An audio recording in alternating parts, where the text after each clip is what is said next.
Because I'd offered to contribute $500 toward our family Christmas dinner, my son Carson exploded at me right in front of everyone. Do you have any idea how much work we've already put into planning this? We can't change everything just because you want to feel important. I've said it over and over. Just let us handle things our way for once. I watched the color drain from my husband Aaron's face as our son continued his tirade. My daughter-in-law Lucy chimed in, clearly irritated. Edith, why do you always have to interfere? Do you think our holiday plans need your money to be special? Before we jump back in, tell us where you're tuning in from, and if this story touches you, make sure you're subscribed, because tomorrow I've saved something extra special for you. I looked down at the designer bracelet on Lucy's wrist, the one Carson had mentioned cost nearly $3,000, and at the brand new luxury SUV they'd just parked in the driveway. Something inside me snapped. After decades of giving everything to my family, after helping them buy their first house, after babysitting my grandchildren 3 days a week for years without complaint, this was how they treated a simple offer to contribute to Christmas dinner. The living room fell silent as Carson's words hung in the air. Outside the large bay windows of their suburban home, delicate snowflakes had started falling, transforming their perfectly manicured lawn into a winter wonderland. It would have been beautiful if not for the tension that now suffocated the room. I'd arrived at their house just 20 minutes earlier, excited to discuss our family Christmas plans. For the past 15 years, holiday gatherings had rotated between our children's homes, with everyone contributing dishes and small financial amounts to help the host. This year was Carson and Lucy's turn, and I had come with a simple gesture, an offer to increase my usual contribution to $500 to help make the celebration extra special for everyone, especially my 3 grandchildren. I just thought, I started. Again, my voice wavering slightly. Since it's been such a difficult year for everyone, we could make Christmas a bit more special. Maybe get some nicer wines or that premium ham you all enjoyed last year? Carson's face darkened further. At 42, my oldest son had his father's strong jaw and my hazel eyes, but the coldness in his expression was something I'd never seen in the mirror. He exchanged a loaded glance with Lucy, who stood by the granite kitchen island, arms crossed defensively over her cashmere sweater. "Mom," he said, his voice dripping with condescension. "We've already ordered everything. Lucy's been planning this dinner for weeks. You can't just waltz in and try to take over with your money." "Take over?" I repeated, genuinely confused. "I'm just trying to help." Lucy stepped forward, her diamond earrings catching the light from their elaborate chandelier, the one I'd helped them pick out when they renovated last spring. "Edith, we appreciate the thought, but we don't need your financial input. We're perfectly capable of hosting Christmas our way." The emphasis on "our" wasn't subtle. Aaron, my husband of 46 years, shifted uncomfortably on the expensive leather sofa, another item we had contributed to when they were furnishing this house 5 years ago. His weathered hands gripped his knees, knuckles whitening. I could read the plea in his eyes. "Let it go, Edith. Don't make a scene."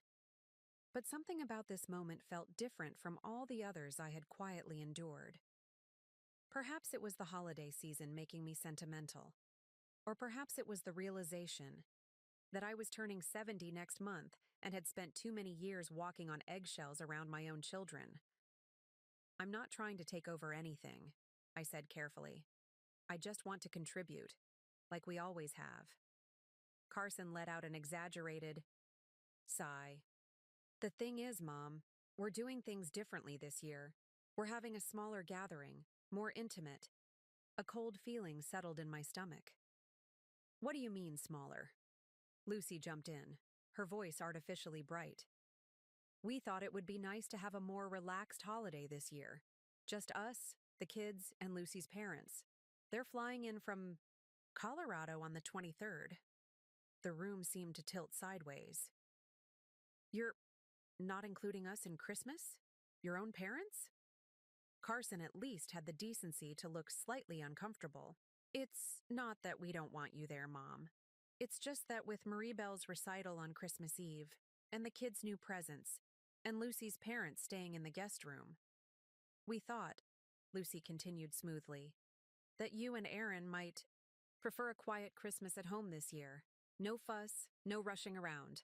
At your age, the holidays can be so exhausting. At your age, the words stung like a physical slap. I was active, healthy, and often had more energy than my son seemed to have after his days at the office. Just last month, I'd helped them repaint the kids' bedrooms while they were at work. I looked around the spacious living room, taking in the expensive furniture, the 75-inch television, the designer accessories, so many of which we had helped them acquire over the years. My eyes landed on a framed photo on the mantel. Carson, as a young boy, sitting on Aaron's shoulders at the beach, both of them laughing. Beside it was a newer photo of Carson and Lucy in front of their vacation home in Aspen, the down payment for which had come from our retirement savings. I see, I finally said, my voice steadier than I expected. And when were you planning to tell us that we're not welcome for Christmas? Or were we supposed to just figure it out when no invitation arrived? Carson's expression hardened. Don't be dramatic, Mom. We're not saying you're not welcome. We're just saying that you'd prefer we weren't there, I finished for him. That your in-laws are more important than your own parents. Edith, Lucy's voice was sharp. That's completely unfair. My parents live across the country. They rarely get to see the kids. And we live 15 minutes away, I replied. We see the children 3 times a week when we babysit so you two can have your date nights and weekend brunches with friends. Aaron finally spoke up, his voice soft but firm. Carson, is this really what you want? To exclude us from Christmas? After everything? My son had the grace to look momentarily ashamed before his expression hardened again. Dad, it's not about excluding anyone. It's about making choices for our family, our immediate family, our immediate family. The words hung in the air like poison. After decades of sacrifice, of putting their needs before our own, of emptying our savings to help them achieve their dreams, we were now considered outside their immediate family.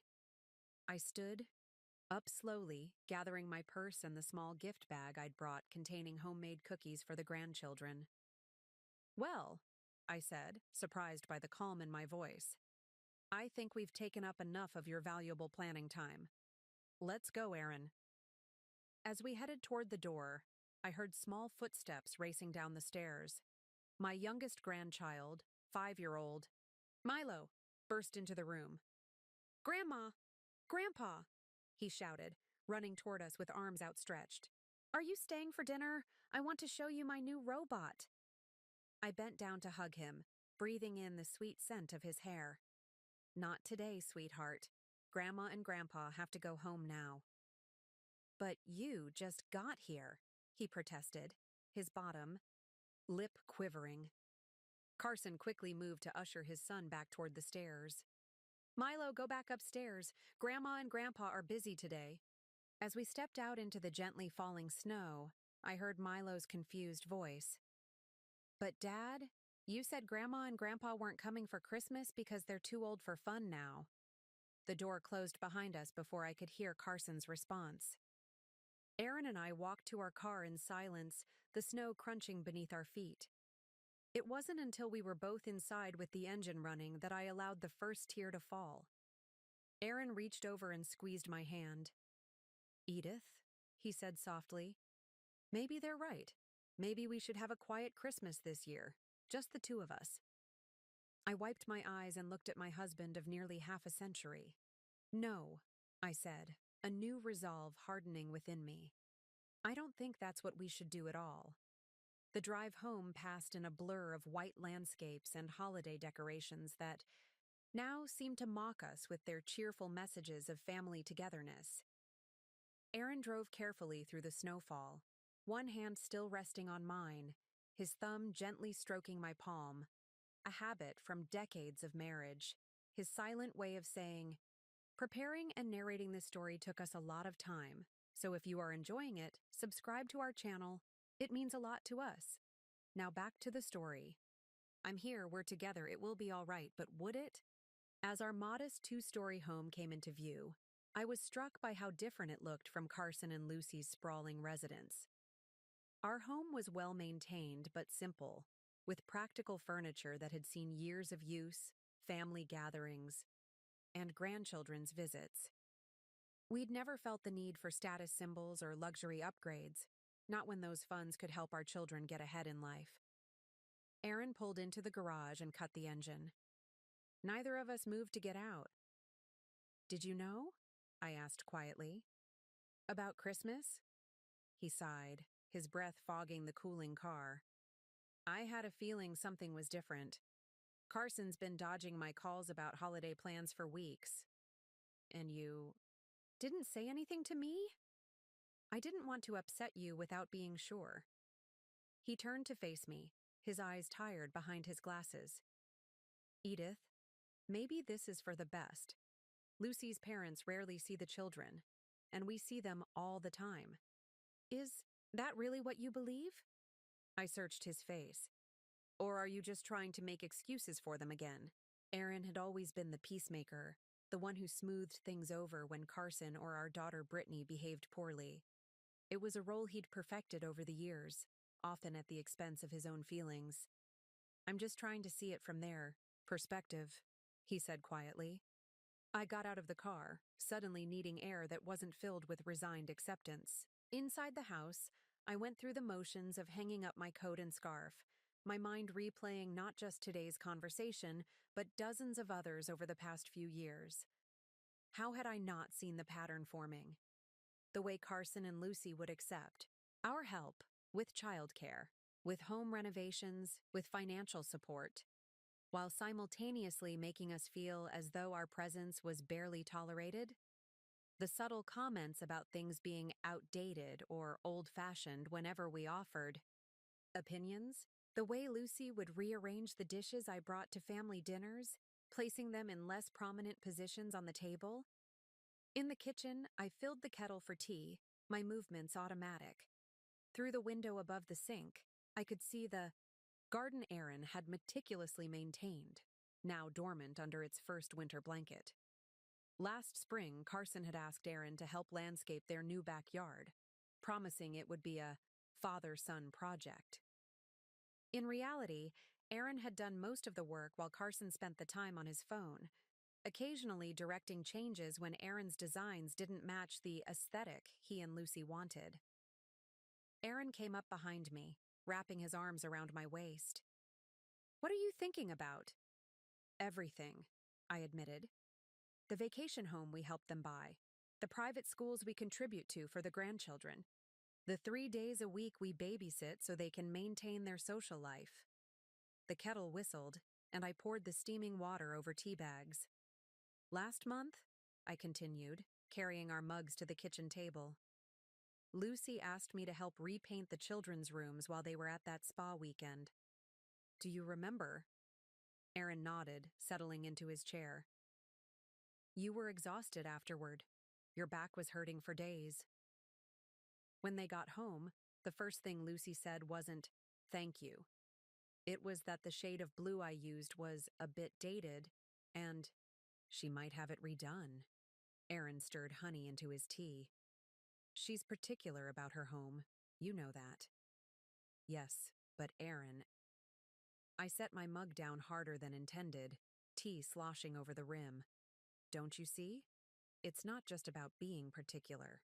It's about making sure I know that my contributions, my opinions, my very presence isn't quite good enough." A memory surfaced, sharp and painful. Last Christmas at Brittany's house, I'd overheard Lucy telling my daughter, "It's sweet how your mom tries to stay relevant, but some of her ideas are so, well, you know, from another time." They'd both laughed, not realizing I was just around the corner. I'd said nothing then, just as I'd said nothing when they forgot to invite us to Milo's preschool graduation, or when they planned a family beach weekend but told us the rental house didn't have enough space for us, despite posting photos online of empty guest rooms. Maybe, I said slowly. We've been too generous, too available, too willing to overlook how they treat us because we love them. Aaron looked up, surprise crossing his features.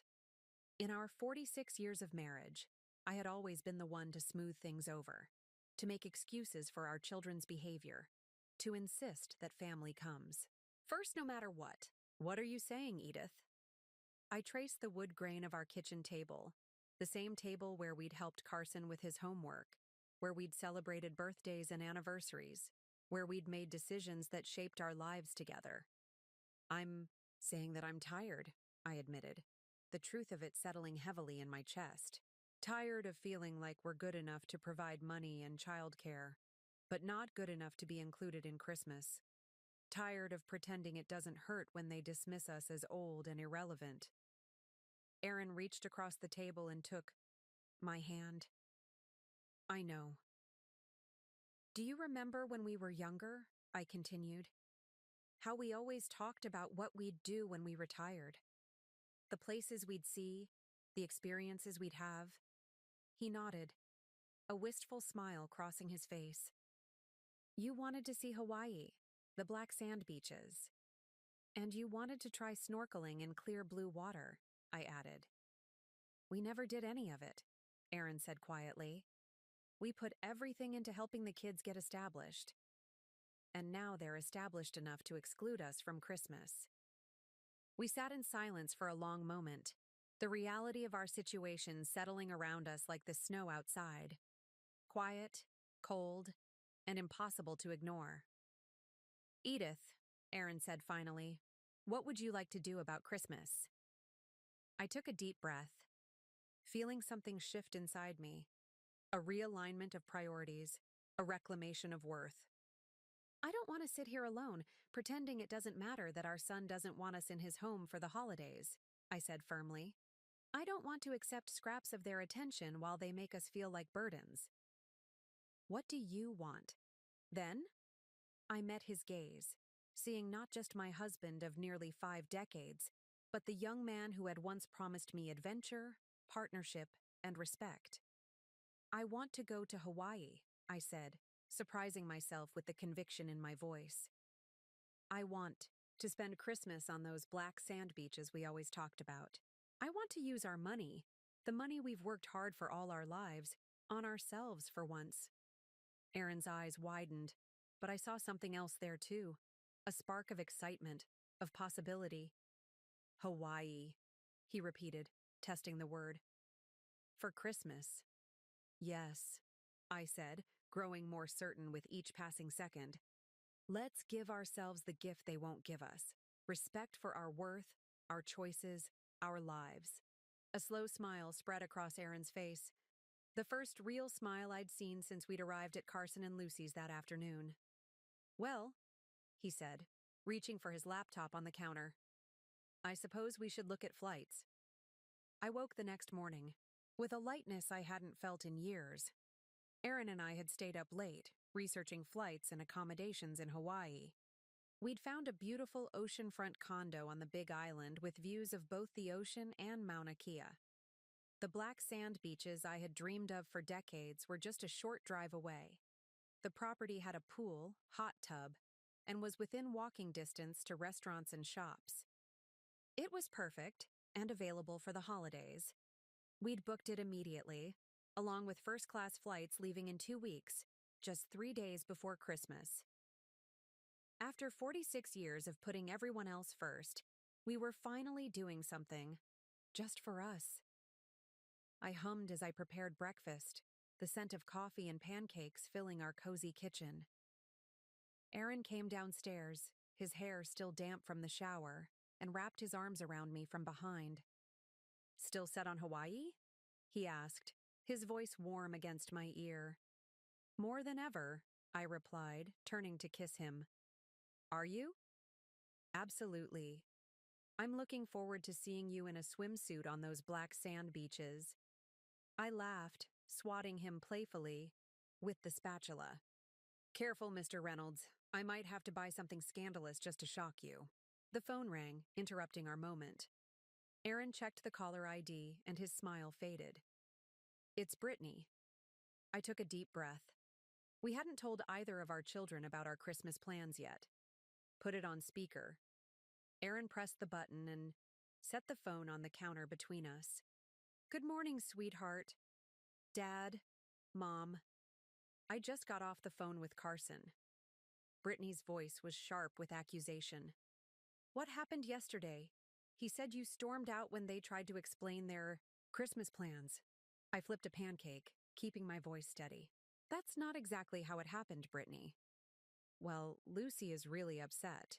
She says you made her feel terrible about wanting her parents to have a special Christmas with the kids. Aaron and I exchanged glances. Of course they had already started. Spinning the narrative. What Carson and Lucy told us, Aaron explained patiently, is that we're not invited to Christmas this year because they want a smaller gathering with just Lucy's parents. There was a brief silence on the other end. Oh, Brittany finally said. Well, I'm sure they didn't mean it like that. How else could they have meant it?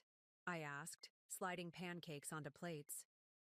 Mom, you know how Lucy is about her perfect holiday aesthetic, and her parents do live across the country.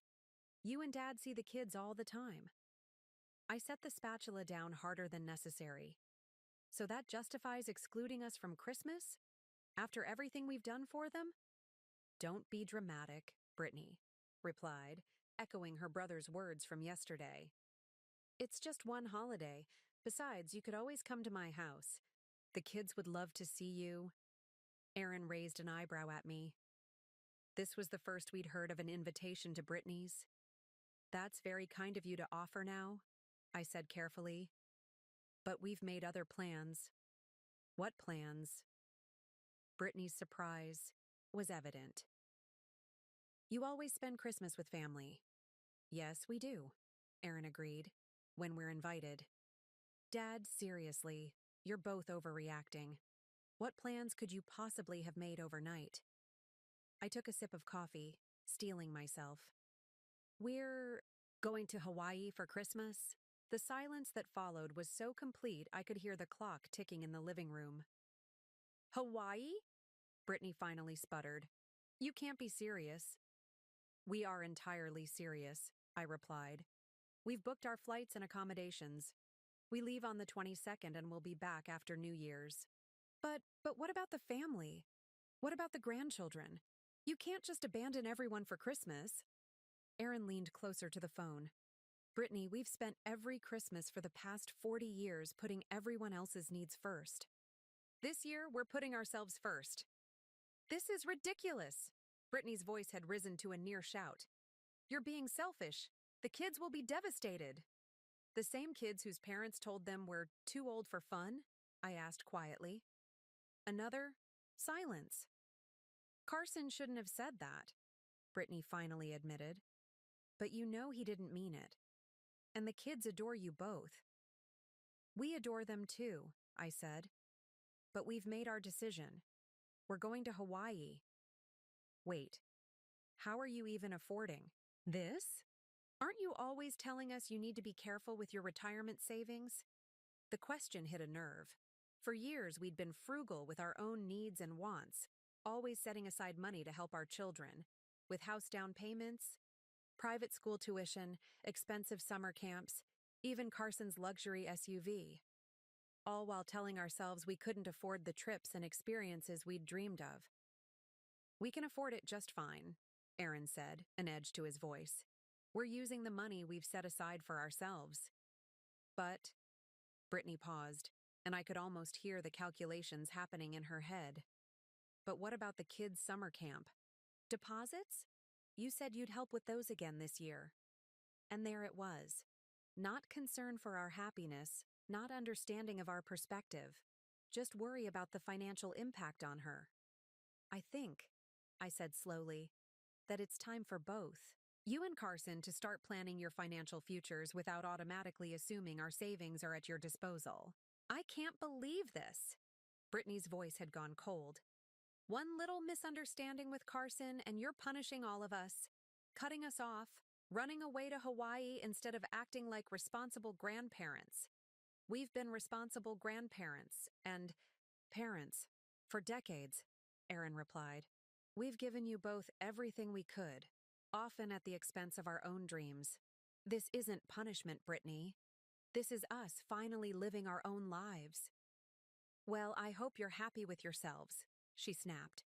Enjoy your selfish little vacation while the rest of us try to explain to the children why Grandma and Grandpa don't love them enough to be here for Christmas. The call ended abruptly. Erin and I sat in silence for a moment, our breakfast cooling on the plates before us. That went well, Erin finally said, attempting a smile that didn't quite reach his eyes. I reached across the table and took his hand. Are we doing the right thing? He squeezed my fingers gently. Yes, he said with quiet conviction. We are. What if she's right? What if the grandchildren think we don't love them? Edith, Erin's voice was firm but gentle. We've shown those children nothing but love from the day they were born. One Christmas away won't change that. And maybe, just maybe, our children need to learn that love doesn't mean we stop existing as people with our own needs and dreams. I nodded slowly, the knot in my chest loosening slightly. Hawaii? I said, as if tasting the word. Hawaii, Erin confirmed. Black sand beaches, blue water, and not a single person making us feel like we're too old to matter. As we finished our breakfast, my phone buzzed with text messages. First from Carson, then from Lucy, then from Brittany again. I set the phone aside without reading them. For the first time in years, perhaps decades, I was putting myself first. And despite the guilt tugging at the edges of my resolve, it felt surprisingly, wonderfully right. The next few days passed in a flurry of preparations for our trip. I found myself moving through our home with newfound purpose, sorting through summer clothes long packed away, making lists of essentials we'd need for Hawaii. Erin spent hours researching activities, snorkeling tours, volcano excursions, sunset cruises, with the enthusiasm of a much younger man.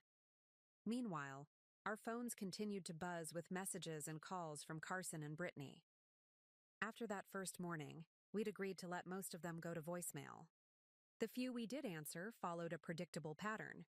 Initial guilt-tripping, followed by disbelief about our trip, ending with thinly veiled references to money. I still can't believe you're doing this, Brittany had said during one call. And booking first-class tickets. Do you know what else that money could be used for? What went unspoken but clearly implied was, that money could be used for us. By the third day, I needed space from the constant barrage. After breakfast, I told Erin I was going for a drive. Want company? He asked, looking up from his Hawaiian guidebook. I shook my head. I think I need some time alone to clear my head. He nodded, understanding in his eyes. Drive safely. The roads might still be icy. Outside, the December air was crisp and cold, the sky a brilliant blue after days of snowfall. I backed out of our driveway, with no particular destination in mind. I just drove, taking familiar streets through our small town, past the elementary school where both Carson and Brittany had attended, past the park where I'd pushed them on swings and watched them climb jungle gyms. So many memories, so many years of putting their needs, their happiness, their futures first.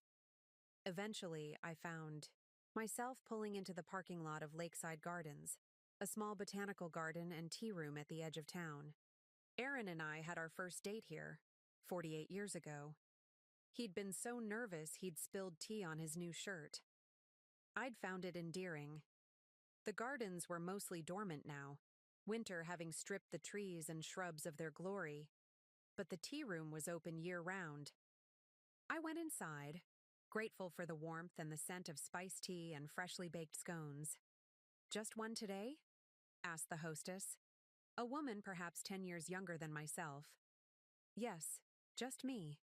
She led me to a small table by the window, overlooking what would be rose gardens in summer. A waitress quickly brought a pot of tea and took my order for a cranberry scone. Then I was alone with my thoughts again.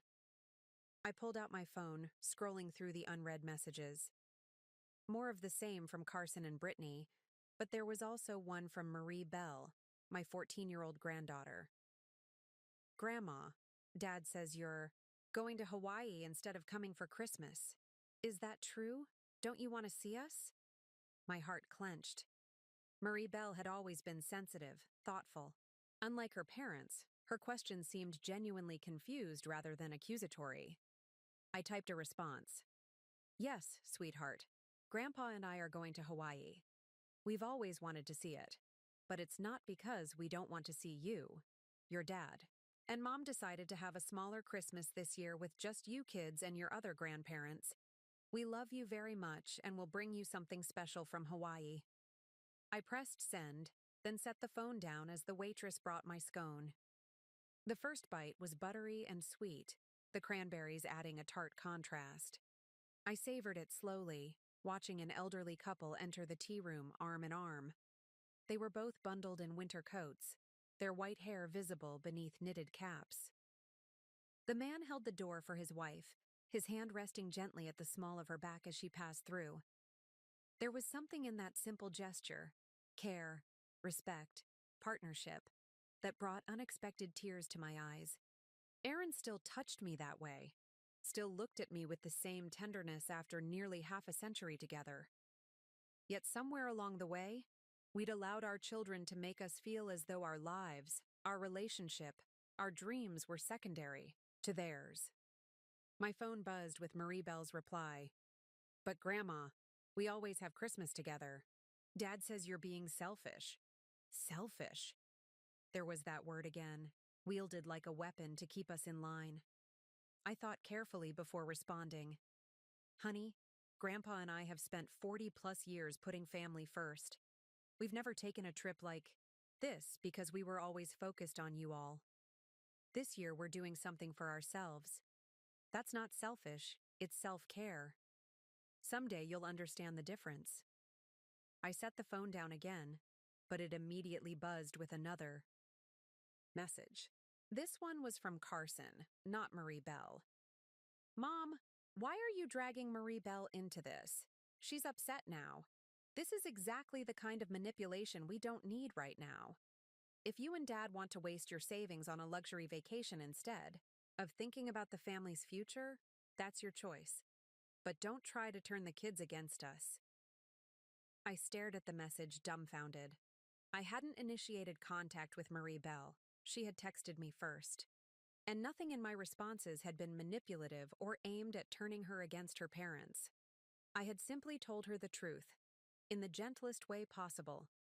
For a moment, I considered calling Carson to defend myself. Then I realized that's exactly what he wanted. To pull me into another argument where I would eventually apologize just to keep the peace, where I would end up questioning my own perceptions and decisions. Not this time. I put the phone away without responding and finished my tea in silence, watching the elderly couple across the room. They were sharing a plate of tiny sandwiches, talking quietly, occasionally laughing together. They looked content, at peace. That's what Aaron and I deserve too. Not constant drama and demands, not guilt trips and emotional manipulation, but simple contentment in each other's company. By the time I paid my bill and left the tea room, I felt calmer, more centered. The initial hurt of being excluded from Christmas had evolved into something else, a determination to reclaim my life, my marriage, my sense of self-worth. On the drive home, I stopped at a shopping center I rarely visited. Inside, I bypassed the practical, conservative clothing stores I usually frequented and walked into a boutique that catered to women traveling to warm destinations. "Can I help? You find something?" asked a sales associate. "Yes," I said with newfound confidence. "I need a complete wardrobe for Hawaii. Something colorful. Something," I searched for the right word, joyful. 2 hours later, I returned home with bags containing bright sundresses, flowing pants in tropical prints, comfortable sandals, and yes, a new swimsuit that was far more flattering and stylish than the practical one piece I'd worn for the past decade. Aaron was in the living room, still surrounded by guidebooks and printouts of Hawaiian attractions. He looked up in surprise at my many shopping bags. "Edith Reynolds," he said with a low whistle. "Did you buy out the entire mall?" I laughed, feeling lighter than I had in weeks. "Not quite, but I did buy a new wardrobe for our trip." I pulled out a flowing turquoise dress with a subtle floral pattern. "What do you think?" Aaron's eyes softened. "I think you'll be the most beautiful woman on the island." "Flatterer," I said, but I was pleased. "How are you feeling?" he asked, setting aside his guidebook. "After your drive?" I sat beside him on the couch, considering the question. "I feel free," I said finally. "Like I've been carrying this weight of obligation and guilt for so long that I stopped noticing how heavy it was. And now, suddenly, I'm setting it down." Aaron wrapped an arm around my shoulders, pulling me close. "I know exactly what you mean." My phone buzzed again in my purse. We both glanced toward the sound but made no move to check it. "They'll be fine," Aaron said quietly. "They're adults with successful careers and beautiful homes. They don't actually need us. They just want access to our savings and our time on their terms." "I know," I replied, leaning my head against his shoulder.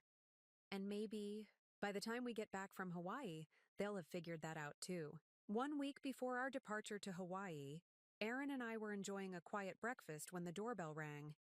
It was barely 8:30 in the morning, too early for casual visitors.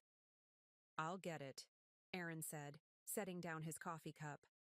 I listened from the kitchen as he opened the front door, heard the surprise in his voice. "Brittany, this is unexpected." "Is Mom here?" Our daughter's voice carried clearly through the house. "I need to talk to both of you." Aaron ushered her into the kitchen, where she stood awkwardly, still wearing her winter coat, a designer handbag clutched in her gloved hands. At 38, Brittany strongly resembled me at that age. The same auburn hair, though hers was professionally highlighted, the same heart-shaped face. But the tight set of her mouth was all her father's, a sure sign she was upset. "Good morning." "Sweetheart," I said, rising to kiss her cheek. "Would you like some coffee?" "No, thank you." Her voice was clipped. "I can't stay long. I have a meeting at 10. Aaron and I exchanged glances as we sat back down at the table. Brittany remained standing, as if to emphasize the brevity of her visit. "What brings you by so early?" Aaron asked. Brittany took a deep breath. "I've been thinking about your vacation plans." She said vacation as if it were a questionable life choice. "And about the summer camp situation." Ah, there it was.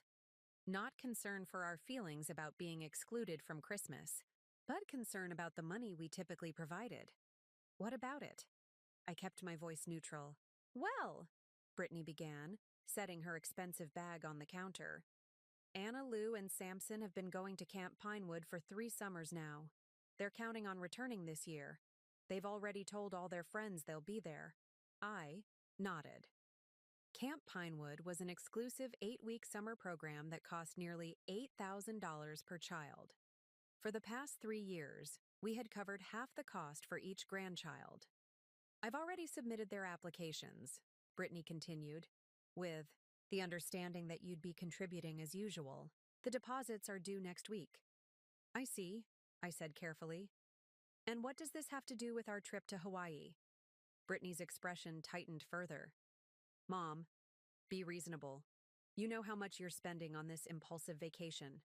First class, flights, oceanfront accommodations over the holidays. That's easily what you'd normally contribute to the children's camp. So you think we should cancel our trip to pay for summer camp?" Aaron's voice had an edge to it I rarely heard. "I think," Brittany said slowly, as if explaining something to a child, "that you're making a rash decision based on one misunderstanding with Carson. And that decision is affecting more than just Christmas. It's affecting your grandchildren's summer plans." I took a sip of my now cooling coffee, using the moment to gather my thoughts. This wasn't really about Camp Pinewood, just as Carson's outburst hadn't really been about my offer to contribute to Christmas dinner. This was about our children's expectations that our time, energy, and money existed primarily to serve their needs. Brittany, I said finally, we're not canceling our trip, and we're not automatically covering camp costs this year. Her face flushed. So you are punishing the children for Carson's mistake. No one is being punished, Erin interjected. We're simply making different choices this year, choices that prioritize our own happiness for once. This is so selfish, Brittany said, echoing the accusation she'd made over the phone. After everything we've done for you, everything you've done for us, I repeated, genuinely confused. What exactly have you done for us, Brittany? She blinked, momentarily thrown off balance. Well, we include you in all our family events. We bring the children to visit every other weekend. Last month, Samson helped Dad rake leaves. You mean when you dropped Samson off for us to babysit? While you went shopping and he helped for 10 minutes before going inside to play video games? Erin clarified. Brittany's flush deepened. That's not fair. The kids love spending time with you. And we love them, I assured her. But that's not the same as you doing things for us. When was the last time you helped us with anything? When was the last time you considered our feelings before making family plans? She opened her mouth, then closed it again, clearly searching for examples and coming up short. The truth is, Erin continued gently, we've spent decades centering our lives around your needs and Carson's. We've given you down payments for houses, contributed to private schools and camps, provided free childcare whenever you've asked. And we've done it all gladly, because we love you. But somewhere along the way, I added, you both started acting as if that's simply what we owe. You. As if our purpose is to support your lifestyle and be available whenever it's convenient for you. That's not true, Brittany protested, but her voice lacked conviction. Isn't it? I reached for the calendar hanging on our refrigerator. Let's look at just last month. You called on the 3rd asking us to take Anna Lou to her dance recital because you had a work event. On the 7th, you asked us to babysit last minute so you and Thomas could attend a dinner party. On the 12th, you dropped off both kids for the entire weekend because you and Thomas wanted a getaway. That's what grandparents do, Brittany insisted. They help out with the grandchildren. Yes, they do, Erin agreed, but not at the expense of their own lives and happiness. Not when that help is expected rather than appreciated.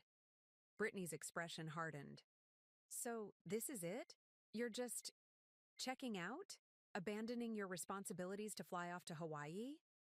I felt a flash of anger, quickly followed by sadness. How had we raised children who viewed our desire for joy and fulfillment as abandonment? Who saw us not as individuals with our own dreams and needs, but as resources to be utilized? We're not checking out, I said firmly. We're reclaiming our right to make choices for ourselves. We've earned that right, Brittany. And what about Camp Pinewood? She asked.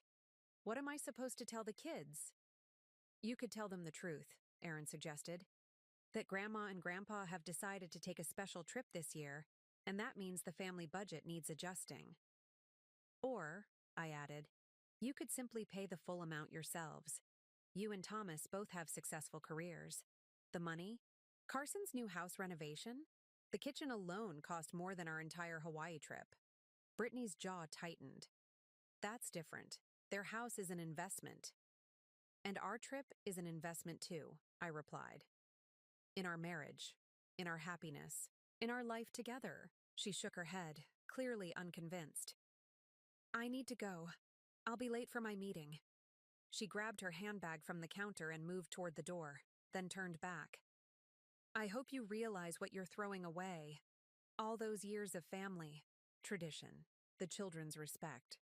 The children will respect us regardless, Erin interrupted, unless you and Carson teach them not to. Brittany's eyes widened at the implication, then narrowed. Without another word, she turned and walked out. Moments later, we heard her car start and pull away from the curb. Aaron sighed deeply. That went about as well as expected. I reached across the table and took his hand. It's not easy for them to adjust their expectations. We've enabled this dynamic for years. You're right, he admitted. But it's still disappointing. We sat in silence for a few minutes, finishing our now cold coffee. Then Aaron squeezed my hand and smiled. 1 week until Hawaii. No guilt trips allowed there, except maybe to see a volcano. Despite everything, I laughed. This was the man I'd married, kind, supportive, able to find humor even in difficult moments.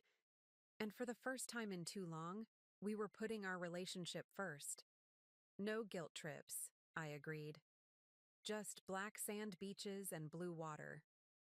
As we cleared the breakfast dishes together, I realized that beneath my sadness about Brittany's visit, I felt something else growing stronger, certainty that we were making the right choice, not just for now but for the future of our family. Because sometimes the most loving thing you can do is establish that love doesn't mean sacrificing your own joy indefinitely. 3 days before our departure to Hawaii, I was in our bedroom packing when my phone rang. The caller ID showed Marie Belle's name. Unlike the calls from Carson and Brittany, which I'd been letting go to voicemail, I answered immediately. Grandma? My granddaughter's voice sounded small, uncertain. Yes, sweetheart. How are you? I'm okay. There was a pause, then. Are you really going to Hawaii for Christmas? Yes, we are. Our flight leaves in 3 days. Another pause. Dad says you're doing it to punish him and Mom, and Aunt Brittany says you're being selfish. I sat on the edge of the bed, choosing my words carefully. Marie Belle, your grandfather and I aren't trying to punish anyone. We're just doing something special for ourselves this year. But why can't you do something special and still come for Christmas? Even for part of the day? I hesitated. Should I tell her that we hadn't been invited? That her parents had specifically excluded us in favor of her other grandparents? That didn't seem fair to put on a 14-year-old. It's complicated, honey. Sometimes adults need to make choices that are hard to explain. Is it because of what happened at Thanksgiving? She asked suddenly. I frowned, confused. What do you mean? What happened at Thanksgiving? There was a sharp intake of breath on the other end of the line, as if Marie Belle had said something she shouldn't have. Never mind. I shouldn't have brought it up. Marie Belle, I said gently but firmly, what happened at Thanksgiving? Your grandfather and I spent Thanksgiving at Aunt Brittany's house with all of you. I know, but... She lowered her voice to almost a whisper. After you left, Mom and Dad and Aunt Brittany were talking in the kitchen. I came down for water and heard them. My stomach tightened. What did you hear, sweetheart? They were talking about Christmas. Dad said it would be so much easier without having to, manage your expectations this year. He said Grandma Anna and Grandpa Jay were way more fun and didn't make everything complicated with old-fashioned ideas. And Aunt Brittany said... She trailed off, clearly uncomfortable. It's okay, I assured her. You can tell me. She said that they'd been planning this for months, to have Christmas without you and Grandpa this year, that they just needed to figure out how to tell you without making you upset enough to turn off the money faucet. Those were her exact words. I remember because it sounded so mean. I felt as if the air had been knocked out of me. They'd been planning to exclude us for months? The conversation with Carson and Lucy hadn't been a spontaneous decision. It had been premeditated, with Brittany's knowledge and approval. Grandma? Are you still there? I swallowed hard. Yes, I'm here. Thank you for telling me the truth. I'm sorry if I made you sad, Marie Belle said, her voice small again. I just wanted to understand why you weren't coming. You haven't made me sad, I assured her, though that wasn't entirely true. Sometimes the truth is hard to hear, but it's always better than not knowing. I wish you were coming for Christmas, she said.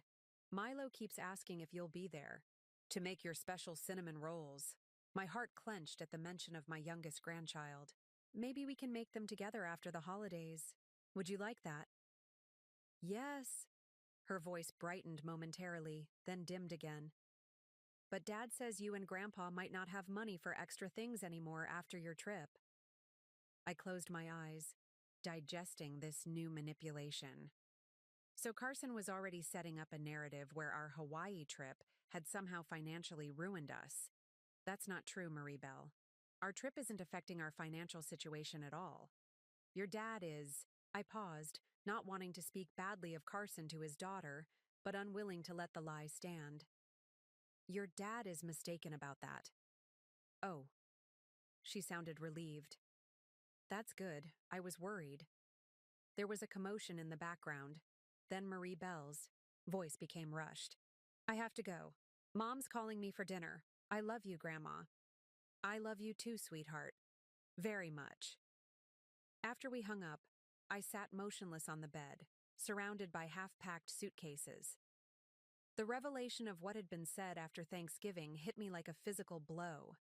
Not just the exclusion from Christmas, but the calculated way they discussed it, the contempt in their words, the reference to us as a money faucet. Aaron found me there 10 minutes later, still staring into space. Edith, are you all right? I looked up at him, my husband of nearly half a century, the man who had stood beside me through every joy and hardship, the man who was being mocked and dismissed by our own children behind his back. Marie Belle just called, I said, my voice surprisingly steady. She overheard something at Thanksgiving. I relayed the conversation, watching Aaron's expression shift from concern to hurt to a resigned sort of anger. So they've been planning this all along, he said when I finished. The confrontation at their house, the smaller gathering excuse. It was all just a way to get what they wanted without jeopardizing the financial support. Exactly. And now they're telling the grandchildren that our trip will leave us broke, probably to prepare them for when they cut back on the money they've come to expect from us. Aaron sat beside me on the bed, taking my hand in his. Are you having second thoughts? About Hawaii? No, I said firmly. If anything, this makes me more certain we're doing the right thing. We need to break this cycle, Aaron. Not just for us, but for them too. They've become— I searched for the right word. Entitled, Aaron supplied. They've become entitled to our time, our money, our sacrifices. And that's partly our fault for always putting their wants before our needs. I nodded, squeezing his hand. There's something else we need to discuss. What's that? Our wills. I met his eyes directly. We've always planned to leave everything to Carson and Brittany, with trusts for the grandchildren's education. I think we need to reconsider. Aaron's eyebrows rose. That's a significant change, Edith. I know. But hearing how they talk about us when we're not there, learning that they view us primarily as a source of funding rather than as parents who deserve respect and consideration, it changes things. He was quiet for a moment, considering, what are you thinking instead? I'm thinking we need to protect ourselves first. Ensure that we have more than enough for our retirement, including travel, potential medical expenses, and whatever else we might need or want. After that, yes, set up educational trust for the grandchildren that can't be accessed by Carson or Brittany. And maybe consider charitable donations for the rest. Aaron nodded slowly. That makes sense. We should talk to our lawyer after we get back from Hawaii. Agreed. I stood up, suddenly energized. And there's one more call I need to make. To whom? Our financial advisor. I reached for my phone. I want to move some money around before we leave, just as a precaution. For years, Carson had had access to one of our savings accounts, ostensibly for emergencies, but increasingly used for home renovations, luxury purchases, and other non-essential expenses. Brittany had similar access to another account. It was time to close those accounts and consolidate our funds where only Aaron and I could access them. As I made the call and went through the necessary steps with our advisor, I felt a weight lifting from my shoulders. Yes, there was sadness in accepting the true nature of our relationship with our adult children. Yes, there was disappointment in recognizing how they really saw us. But there was also liberation in finally acknowledging these truths and acting accordingly. When I hung up, Aaron was watching me with a mixture of pride and love. "Feel better?" he asked. "Much." I returned to my packing with renewed purpose. Now, should I bring the blue sundress or the yellow one for our Christmas dinner? In Hawaii? Aaron came up behind me, wrapping his arms around my waist. "Bring both," he murmured against my hair. "You'll look beautiful in either one." I turned in his embrace to face him. "Thank you," I said softly. "For what?" "For being my partner in all of this. For supporting this trip. For understanding."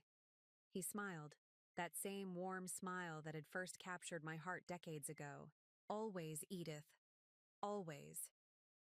As we finished packing together, discussing snorkeling gear and sunscreen, I realized that whatever happened with Carson and Brittany, whether they eventually came to understand our perspective or not, Aaron and I would be okay.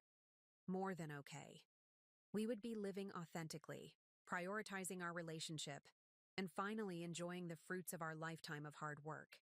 And that, I decided, was the greatest gift we could give ourselves this Christmas. The night before our departure to Hawaii, Aaron and I sat on our back porch despite the December chill. We'd wrapped ourselves in thick blankets, steaming mugs of hot chocolate warming our hands as we gazed at the stars visible through gaps in the clouds. The neighborhood was quiet, most houses already decorated for Christmas with twinkling lights and festive displays. Our own home remained undecorated this year. What was the point when we'd be spending the holiday on a black sand beach? Instead? "Penny for your thoughts," Aaron said, breaking our comfortable silence. I took a sip of hot chocolate, considering. "I'm thinking about tomorrow, about actually getting on that plane and flying away from all of this." I gestured vaguely toward the silent phone inside, which had continued to buzz with messages from Carson and Brittany throughout the day. "Having second thoughts?" Aaron's voice was gentle, free of judgment. "No," I said, surprising myself with the certainty I felt. "Not second thoughts. Just processing, I suppose. This is the first Christmas in 40 years that we won't be with the children. The first major holiday where we've chosen ourselves instead of them." Aaron nodded, sipping his own drink. "It's a big change, but sometimes change is necessary, even when it's difficult." I thought about Marie Belle's revelation, about the casual cruelty of our children discussing us as financial resources rather than parents with feelings and needs of their own. I thought about Carson's dismissal of us as too old for fun, about Brittany's silent complicity in excluding us from Christmas plans. Something crystallized within me. Not anger, though that had certainly flared initially, but a quiet, steady resolve. This wasn't just about one Christmas, one trip to Hawaii. This was about the remaining years of our lives and how we would live them. "Aaron," I said, setting down my mug on the small table between our chairs, "I want to make a promise to each other." He turned to look at me, his face half illuminated by the porch light, still handsome after all these years. "What kind of promise?" "I promise that from this moment forward, I will prioritize us, our relationship, our happiness, our dreams, before anyone else's demands or expectations. Even our children's." I reached for his hand beneath the blanket. "This isn't about shutting them out. It's about establishing that at this stage of our lives, we deserve to come first in our own story." Aaron squeezed my hand, his eyes glistening, slightly in the dim light. "I promise the same," he said, his voice thick with emotion. "We've given them roots and wings, as they say. We've done our job as parents. Now it's time to remember that we're not just parents. We're Edith and Aaron, two people who chose each other long before they came along. Exactly. I felt something tight in my chest finally release, a tension I hadn't fully recognized until this moment. We'll still love them, still be there for genuine needs. But no more sacrificing our joy, our time, our resources just to accommodate their whims. No more dropping everything because Lucy decided the playroom needs repainting on a weekend we had plans, Aaron added. No more canceling our dinner reservations because Brittany suddenly needs a babysitter for a party she's known about for weeks, I continued. And no more pretending it doesn't hurt when they dismiss our opinions or exclude us from family decisions. I nodded, suddenly understanding something I hadn't fully grasped before. You know, this isn't just for us. It's for them too, in a way. Aaron raised an eyebrow. How do you figure? We've enabled their behavior for years, decades really. Always giving in, always saying yes, always providing whatever they asked for without expecting basic consideration in return. That's not healthy for anyone. Not for us, and not for them either. You think they'll eventually see it that way? Aaron's tone suggested skepticism. I shrugged. Maybe, maybe not. But that's not really the point, is it? We're not doing this to teach them a lesson. We're doing it because it's what we need. Aaron was quiet for a moment, then nodded slowly. You're right. Whatever comes from this, whether they eventually understand and respect our position, or whether they simply adjust to a new normal where we're not at their constant disposal, we're doing this for ourselves, not for their reaction. Exactly. I picked up my mug again, taking a small sip of the cooling chocolate. So, Hawaii tomorrow. Hawaii tomorrow, Aaron confirmed, a smile spreading across his face. First-class seats, oceanfront condo, black sand beaches. And no, scheduling our activities around anyone else's convenience or preferences. No cooking Christmas dinner for 12 while everyone else watches football. No mediating siblings' holiday arguments. We both laughed, the sound carrying in the still night air. It felt good to laugh, to feel lightness instead of the weight of obligation that had been pressing on us for so long. As if on cue, my phone buzzed from inside the house.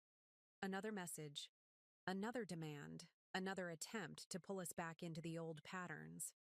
For the first time, I felt no compulsion to check it, no twinge of guilt at letting it go unanswered. Early flight tomorrow, Aaron said, finishing his hot chocolate. We should get some sleep. I nodded, but made no move to go inside just yet. Just a few more minutes under the stars. Aaron settled back in his chair, reaching for my hand again.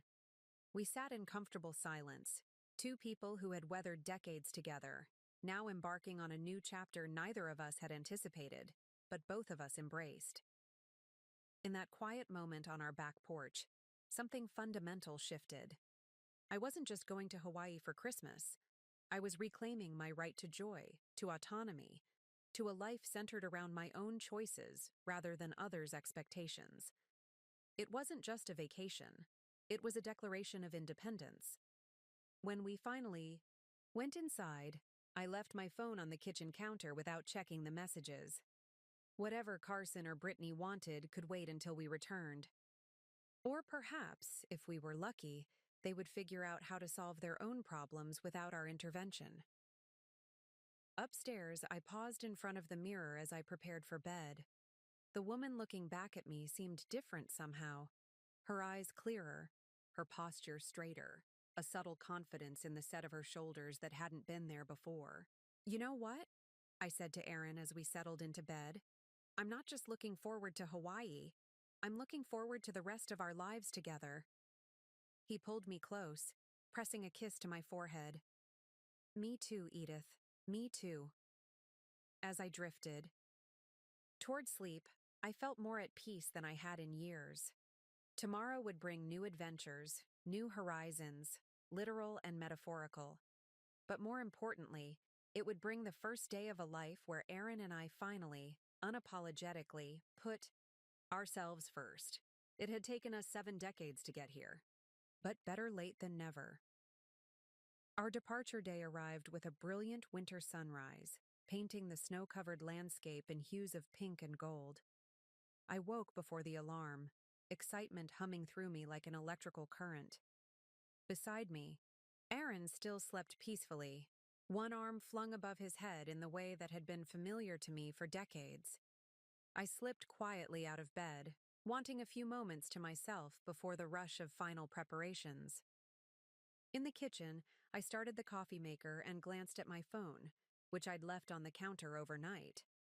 The screen showed 12 missed calls and 23 text messages, a digital bombardment from Carson and Brittany that had continued well into the night. With a steady hand, I switched the phone to airplane mode. Whatever crisis they'd manufactured could wait until we returned. Today was about Hawaii, about beginning our journey, about keeping the promise we'd made to each other under the stars.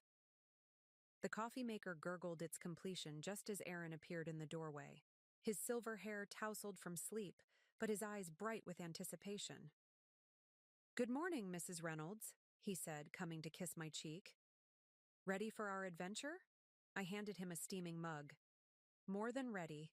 We moved through our morning routine, with practiced efficiency, double-checking our packing lists, securing the house, arranging for our neighbor to collect mail and check on things during our absence. Our flight wasn't until noon, but we'd decided to arrive at the airport early, unwilling to risk any last-minute complications. As Aaron loaded our luggage into the car, I took one final walk through our home. The house was oddly quiet without Christmas decorations, no tree in the corner of the living room, no stockings hung by the fireplace, no scent of holiday baking in the air. For a brief moment, melancholy threatened to overtake me. Then I remembered Marie Belle's revelation about what had been said after Thanksgiving.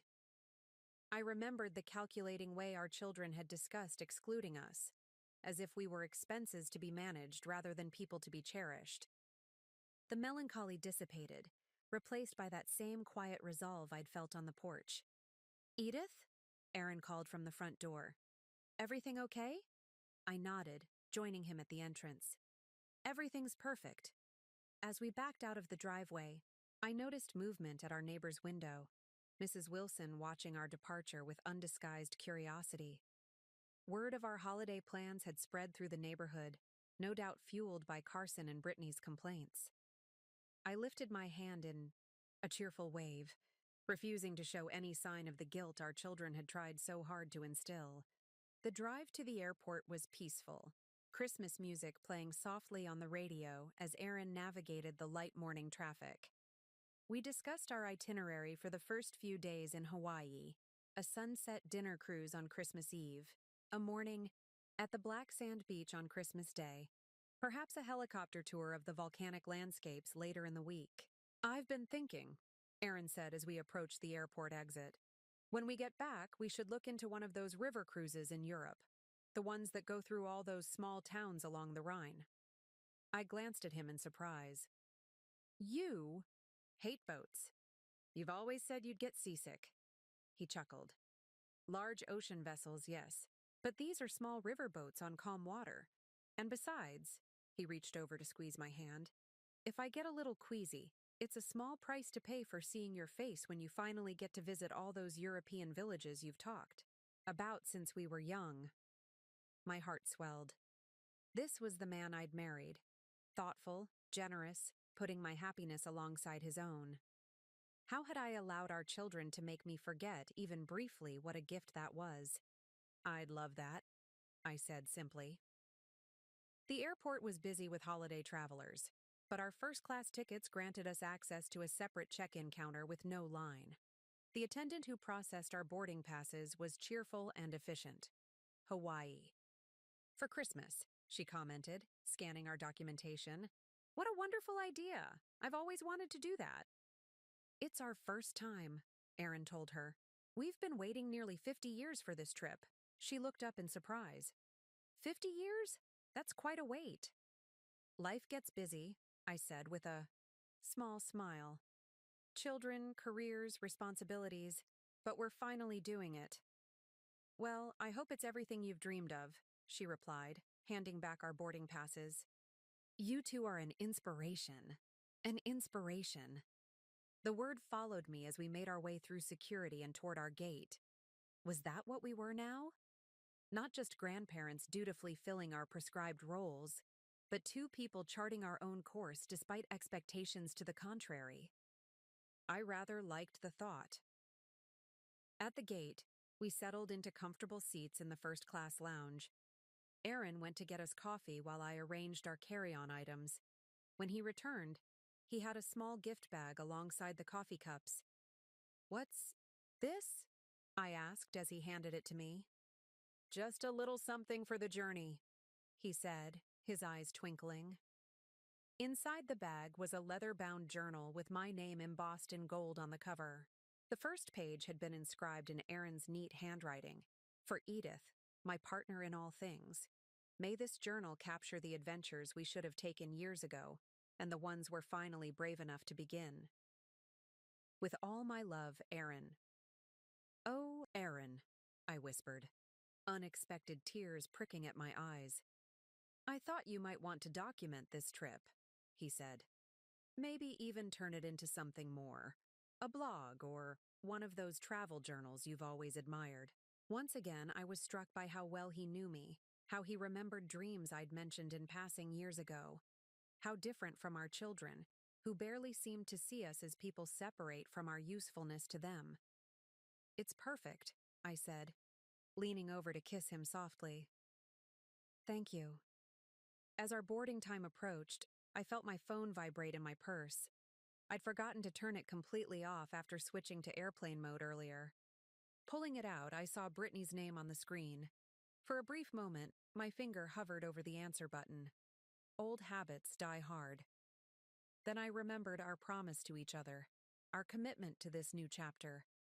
Whatever crisis Brittany was calling about, it wasn't more important than this moment, this beginning. I declined the call and switched the phone off completely. "Everything okay?" Aaron asked, noticing my expression. "Everything is wonderful," I assured him. "I was just making a choice." He nodded in understanding, no further explanation needed between us. When our flight was called for boarding, we gathered our things and joined the line. As we moved through the jet bridge, I felt a lightness in my step that had nothing to do with our luggage being checked. This wasn't just a trip to Hawaii. It was a declaration of independence, a reclaiming of our right to prioritize our own. "Joy, ready?" Aaron asked as we paused at the aircraft door. I squeezed his hand. "For Hawaii? Absolutely. For the rest of our lives lived on our own terms? Even more so." His smile, that same wonderful smile that had captivated me nearly 50 years ago, was all the answer I needed. We stepped onto the plane together, leaving behind the weight of others' expectations and stepping into a future of our own design. The moment our plane lifted off the runway, I felt a rush of emotion so intense it nearly took my breath away. Through the small window, I watched our hometown grow smaller beneath us, snow-covered rooftops and winding streets diminishing until they disappeared beneath a blanket of clouds. Beside me, Aaron reached for my hand, his fingers intertwining with mine in a gesture as familiar as my own heartbeat. "We're really doing this," I whispered, half to myself. "Yes, we are," he replied, his voice steady and sure. The first class. Cabin was spacious and comfortable, so different from the cramped economy seats we'd always insisted were perfectly fine on our infrequent trips to visit Aaron's sister in Florida. The flight attendant brought us champagne in real glass flutes, her smile warm as she offered congratulations on our Hawaiian Christmas adventure. "A toast," Aaron said, raising his glass. "To new beginnings." "To new beginnings," I echoed, the crystal making a delicate sound as we clinked glasses. As the plane reached cruising altitude, I found myself mentally calculating the physical distance growing between us and our children.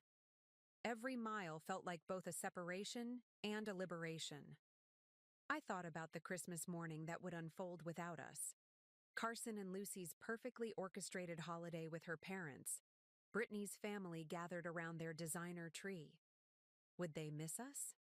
Would they feel the absence of the traditions we'd maintained for decades? The cinnamon rolls I always baked, the stockings I still filled even for my adult children, the Christmas story Aaron read aloud each year? Or would they simply be relieved that the difficult older generation was out of the way, no longer complicating their plans with our presence? I pushed the thought aside. This trip wasn't about them. It was about us. About the black sand beaches I'd dreamed of walking along. About Aaron finally getting to snorkel in clear blue waters. About experiencing a Christmas defined by joy rather than obligation.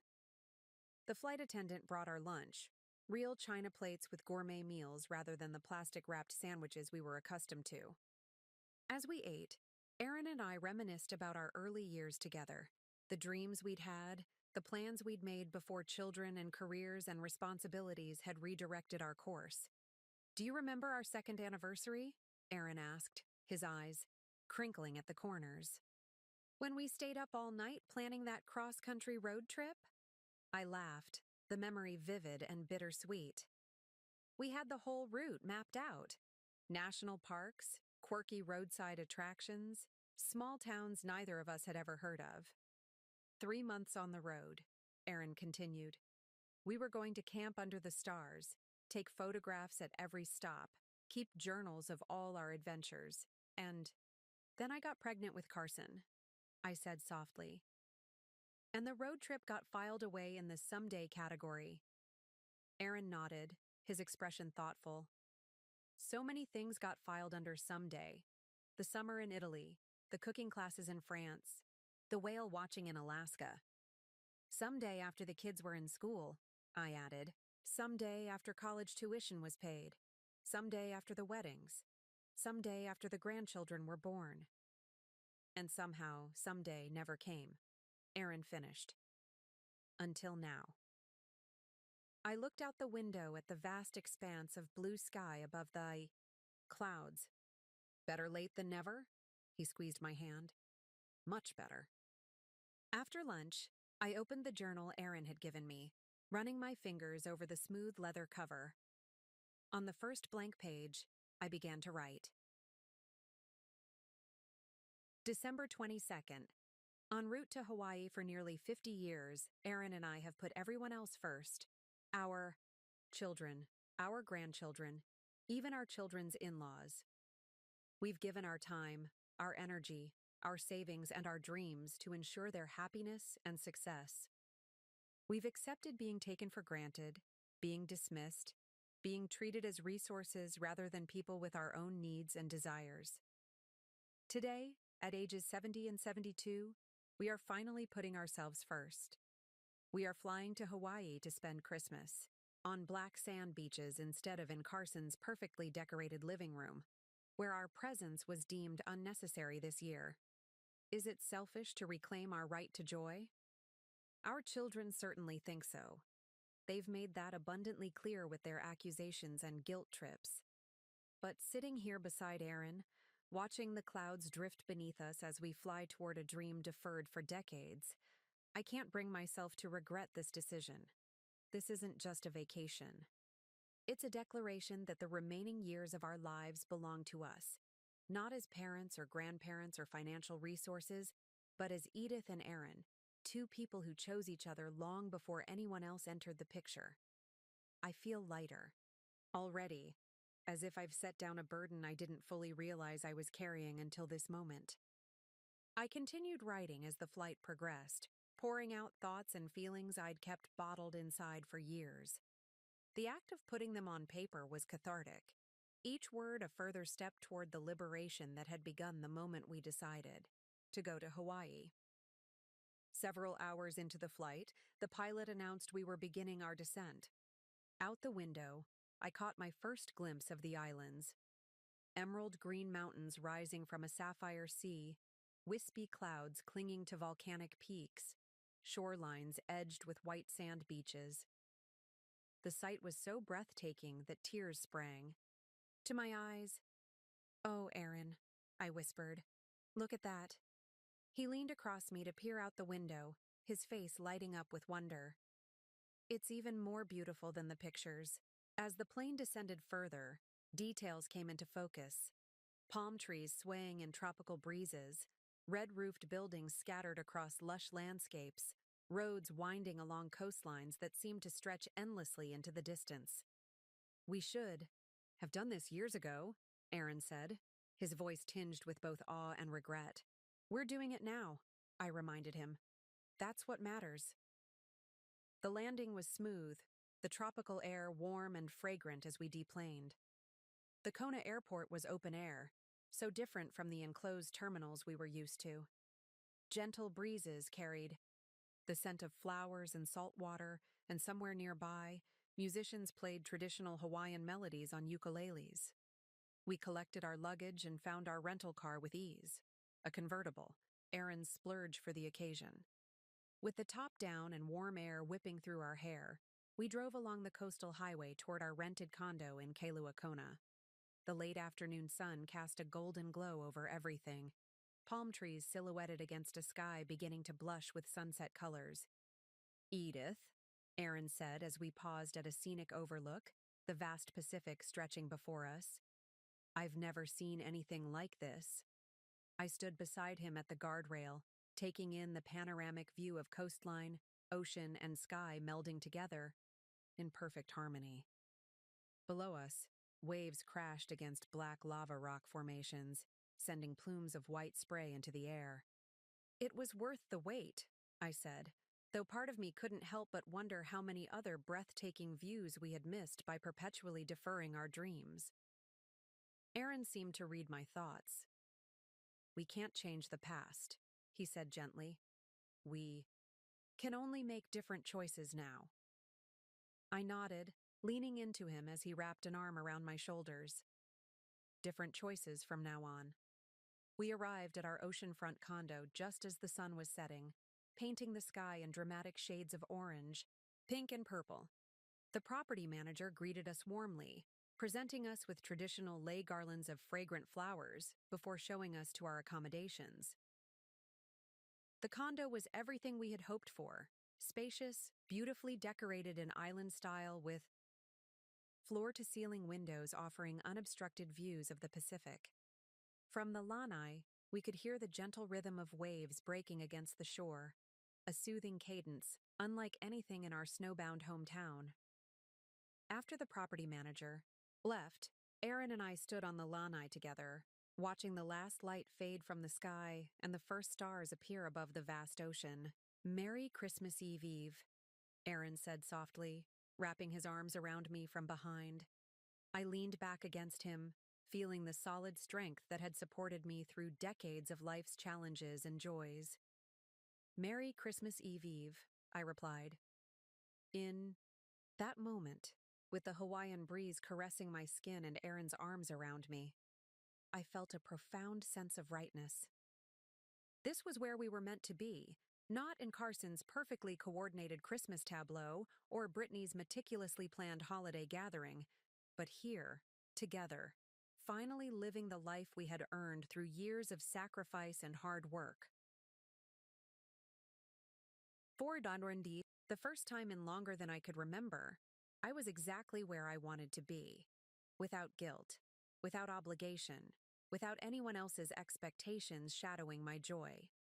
It felt like freedom. It felt like coming home to myself.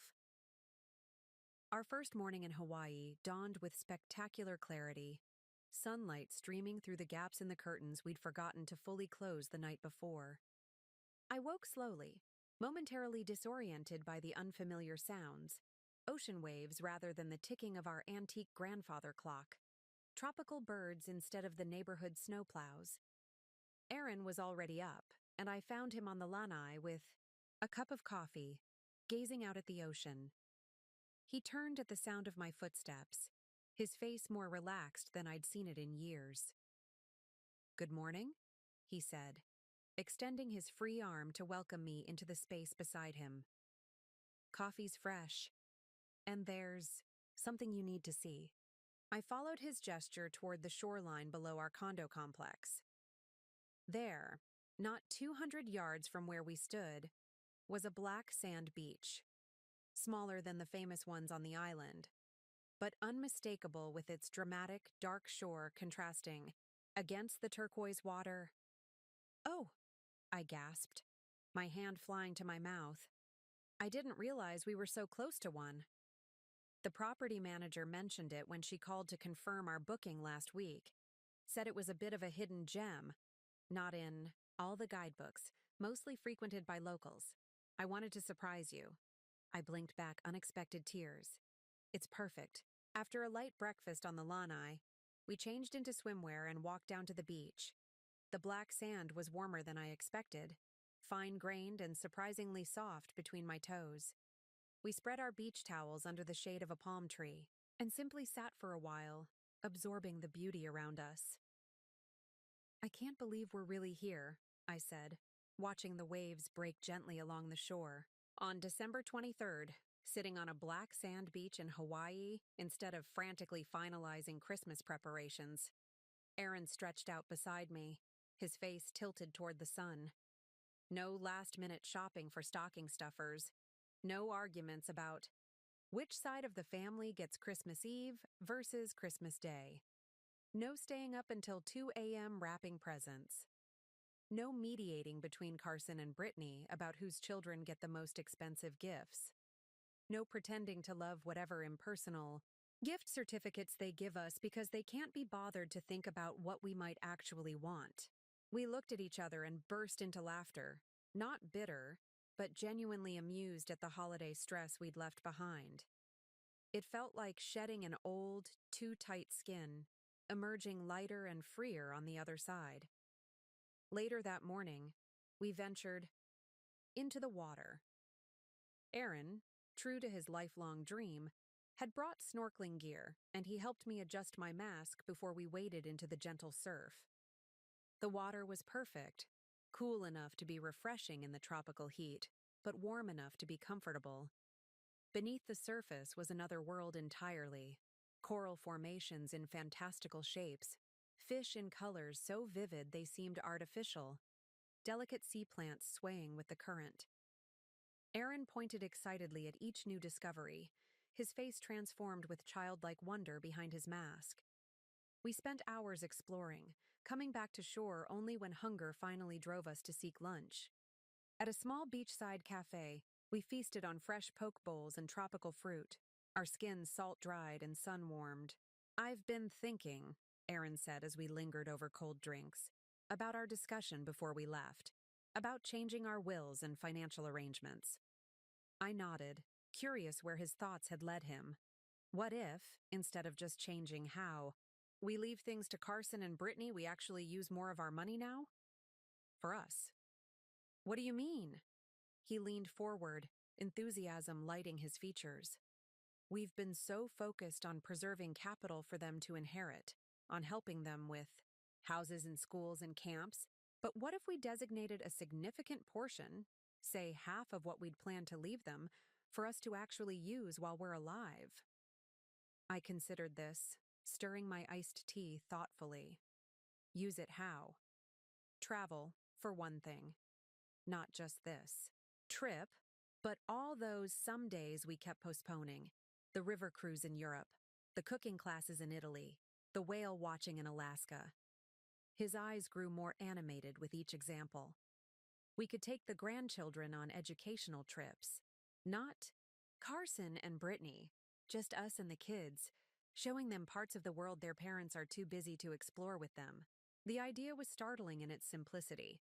We had always lived carefully, frugally, saving for our children's futures rather than spending on our present. The notion of deliberately using a significant portion of our savings for our own enjoyment felt almost transgressive and wonderfully liberating. "We've always been so careful," I said, giving voice to my thoughts. "Making sure we'd have enough for emergencies, enough to help the kids, enough to leave behind." Aaron nodded. "And we should still be prudent, keep enough for our care if we need it, for whatever life throws our way." "But Edith, we're 70 and 72. If we don't start using some of this money for joy now, when will we? When indeed? The question hung between us, simple yet profound. Let's do it, I said, surprising myself with the immediacy of my decision. Let's create a living inheritance for ourselves, money specifically designated for experiences and memories, while we still have the health and energy to enjoy them. Aaron's smile was radiant. Really? You're sure? Absolutely sure. We've earned this, Aaron. And frankly, I'm no longer convinced that leaving Carson and Brittany substantial inheritances would even be good for them. Maybe having less guaranteed to them will encourage more independence, more appreciation for what they do have. That's a good point. He reached across the table to take my hand. So it's decided? When we get home, we'll talk to our financial advisor about creating this fund for ourselves? It's decided. I squeezed his fingers, feeling a surge of excitement at this new direction. But I think we should include Marie Belle and the other grandchildren in our adventures whenever possible. They shouldn't miss out because of their parents' choices. Of course, Aaron agreed readily. Though I suspect Carson and Brittany might try to prevent that once they realize the bank of Mom and Dad is officially closed for regular withdrawals. I shrugged, a new confidence settling over me. They can try, but we're the grandparents, and we have rights too. If they want to deny their children experiences and relationships out of spite, that will be on them.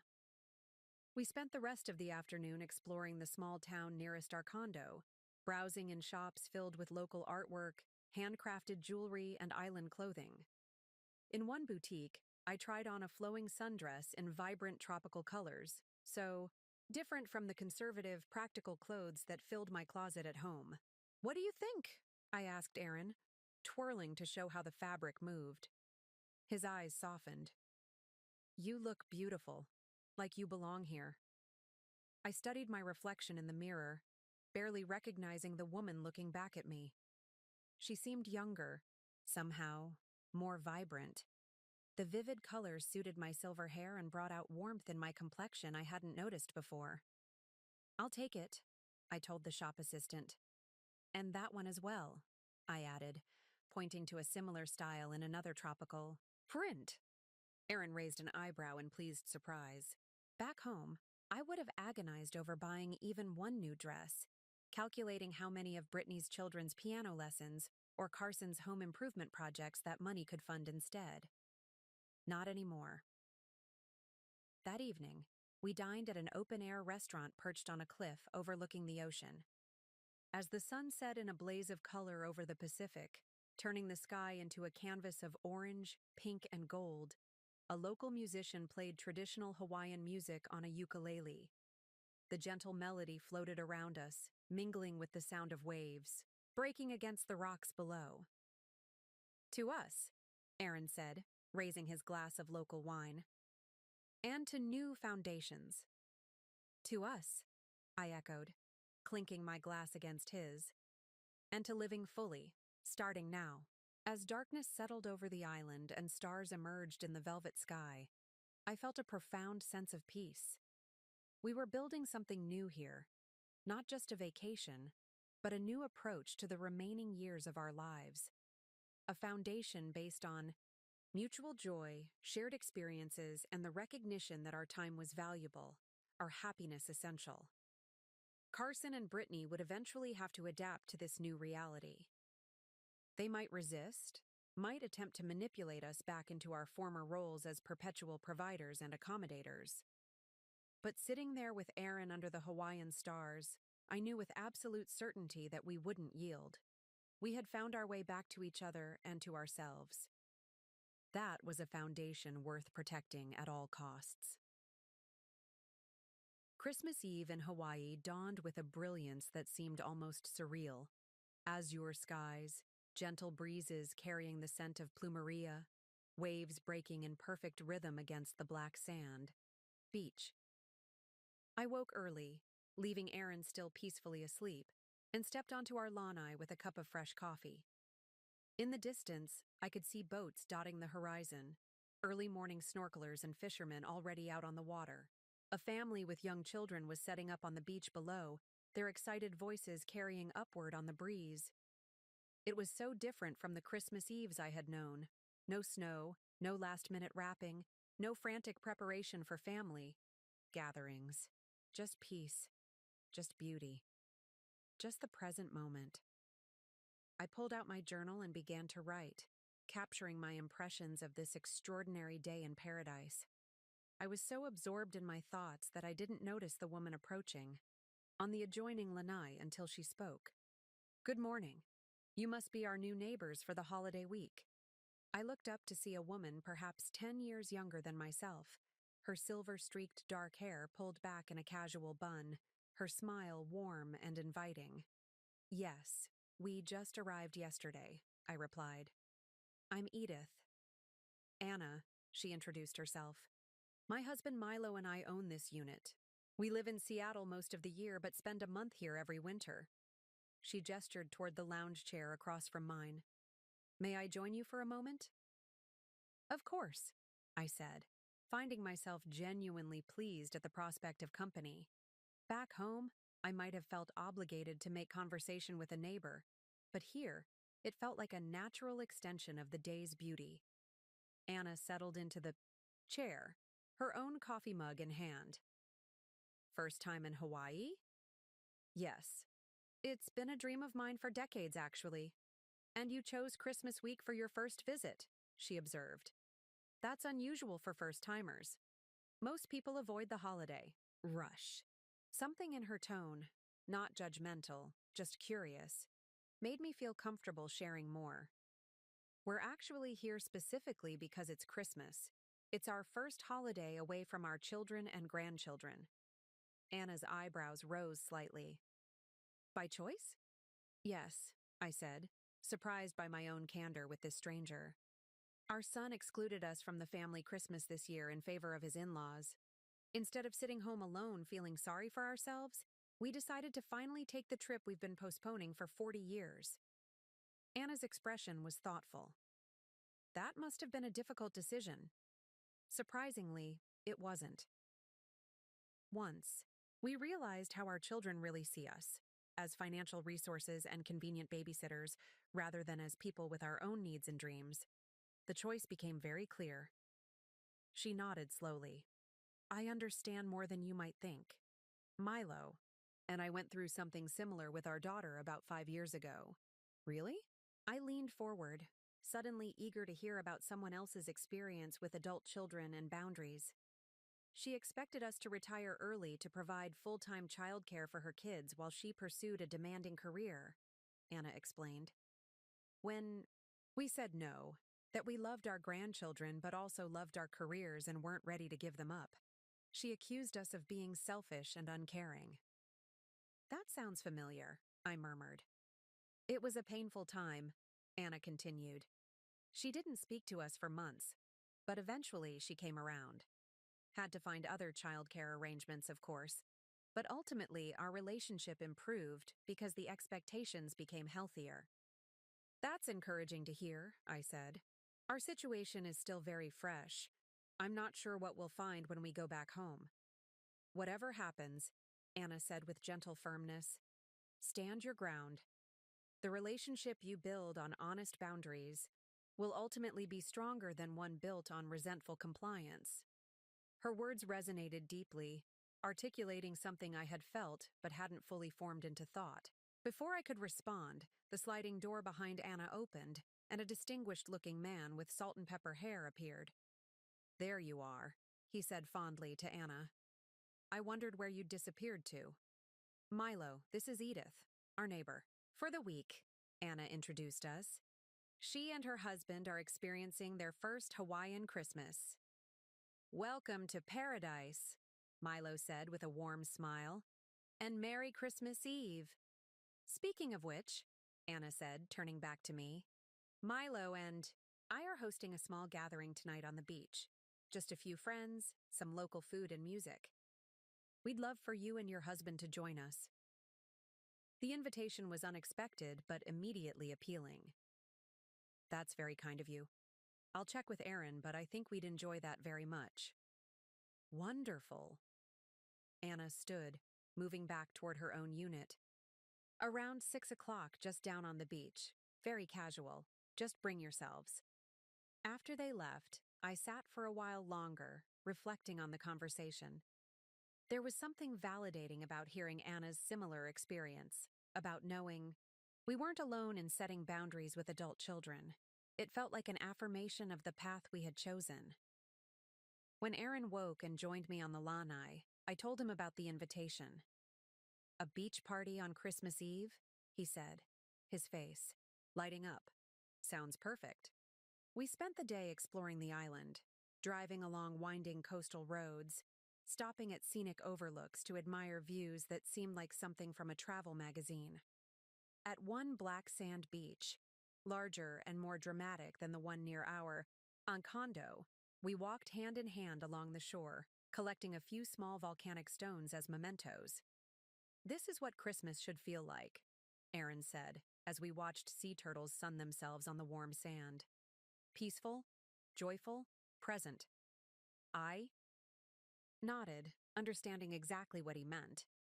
For so many years, our holidays had been exercises in stress management, cooking elaborate meals to everyone's specifications, navigating family tensions, trying to ensure perfect experiences for our children and grandchildren, while our own enjoyment became secondary. This was different. This was Christmas distilled to its essence: wonder, gratitude, love.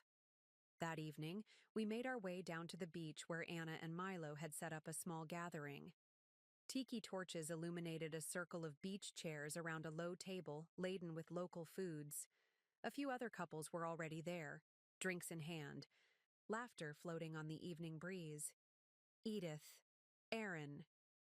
You made it, Anna greeted us warmly, introducing us to the others, some fellow condo owners, some local friends they had made over years of visiting the island.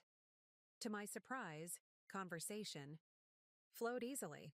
These strangers welcomed us as if we were old friends, sharing stories of their own holiday traditions, both conventional and unconventional.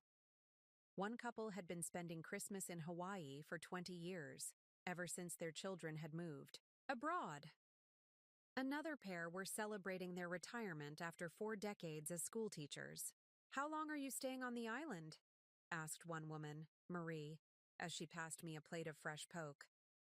"Until January 2nd, Aaron answered. "We wanted to experience New Year's here as well." "You must join us for the New Year's Day paddle then," Milo said enthusiastically. "We take outrigger canoes along the coast to greet the first sunrise of the year. It's become something of a tradition among our little group." "I've never been in an outrigger canoe," I admitted. "Is it difficult?" Marie laughed. "Not at all. The locals who guide us do all the real work. We just enjoy the ride and the spectacular views." "We'd love to join you," Aaron said, giving my hand a squeeze. "Wouldn't we, Edith?" I nodded, surprised at my own eagerness to try something so outside my usual comfort zone. Back home, I would have hesitated, worried about making a fool of myself or being the oldest person in the group. Here, those concerns seemed trivial compared to the opportunity for a new experience. As night fell completely, someone produced a ukulele, and the gathering turned musical. Traditional Hawaiian songs mingled with Christmas carols, creating a unique holiday soundtrack unlike anything I had ever experienced. Beneath a sky ablaze with stars, with the sound of waves providing a gentle backbeat, I found myself singing along, smiling at these new friends who had so warmly incorporated us into their celebrations. "Merry Christmas," Aaron whispered in my ear as midnight approached. "Merry Christmas," I whispered back, leaning against his shoulder. The merriest in a very long time. And it was true. Far from the snow and traditions of home, far from the complications of family dynamics and unfulfilled expectations, we had stumbled upon a different kind of Christmas. One filled with unexpected doorways to new friendships, new experiences, and new perspectives. As I looked around at the circle of fire-lit faces, I realized that this, too, was family of a sort. Not bound by blood or obligation, but by choice and genuine connection. And perhaps that was the most valuable discovery of all. That family could be found in unexpected places when we opened ourselves to the possibility. Christmas Day in Hawaii arrived with golden sunshine streaming through our bedroom windows. For a moment after waking, I experienced the familiar Christmas morning anticipation, that mixture of excitement and pressure that had accompanied holiday mornings for decades. Then I remembered where we were, and a different feeling washed over me, pure, uncomplicated joy. No need to rush downstairs to start breakfast for a house full of guests. No carefully choreographed gift opening to manage. No mediating between competing family factions or soothing hurt feelings over perceived gift inequities. Just Aaron and me, and a day entirely our own to shape. "Merry Christmas," Aaron murmured, rolling over to kiss me softly. "Merry Christmas," I replied, nestling against him for a moment before sitting up. "What should we do first on our Hawaiian Christmas?" He grinned, looking boyish despite his 72 years. "How about breakfast on the lanai, then a morning swim at our black sand beach?" Perfect. We moved through the morning at a leisurely pace, savoring fresh tropical fruits and Kona coffee on our oceanfront lanai. I wore one of my new sundresses, a flowing garment in shades of turquoise and coral that would have seemed impractically bright back home, but felt entirely right here in paradise. "You look different," Aaron observed as we walked hand in hand toward the beach. "Not just the dress, though that's lovely. There's something else." I considered this as we found a perfect spot under a palm tree and spread our beach towels. "I feel different," I admitted. "Lighter. More myself, somehow." "I know exactly what you mean," Aaron said, settling beside me on the warm black sand. "It's like we've been playing roles for so long that we forgot who we were beneath them. Mother, father, grandparents, financial supporters, babysitters, those roles became our entire identities. And now we're remembering there's more to us than that," I finished for him. "That we're still Edith and Aaron, two people who love adventure and beauty and new experiences. Two people who are actually quite fun when not weighed down by everyone else's expectations," he added with a wink. After our swim, we returned to the condo to shower and change for our Christmas lunch reservation.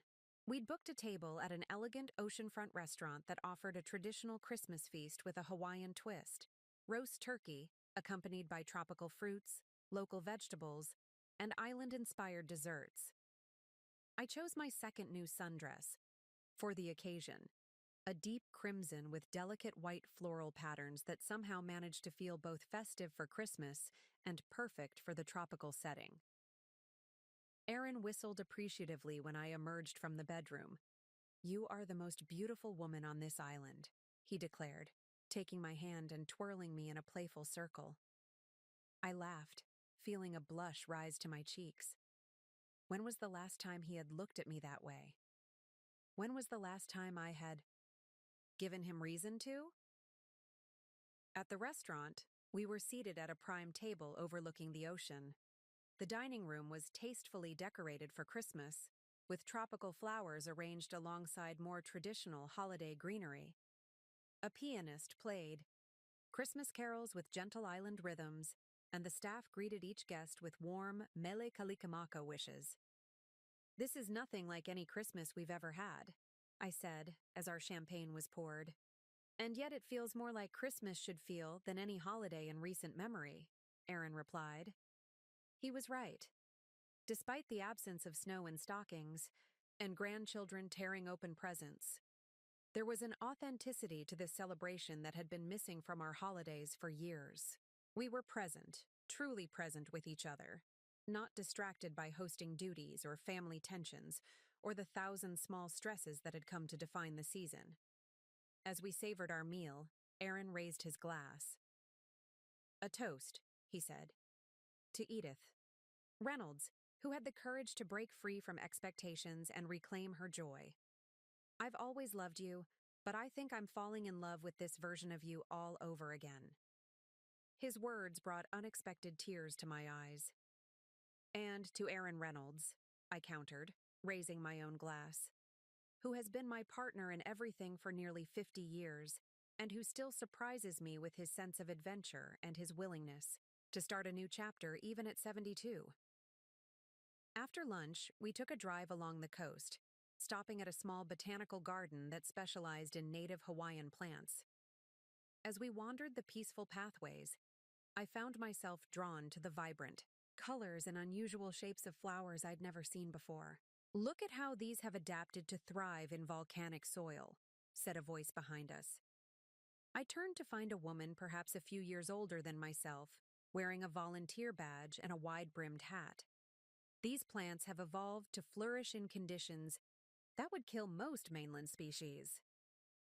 "That's remarkable," I said, examining the delicate blooms emerging from what looked like barren black rock.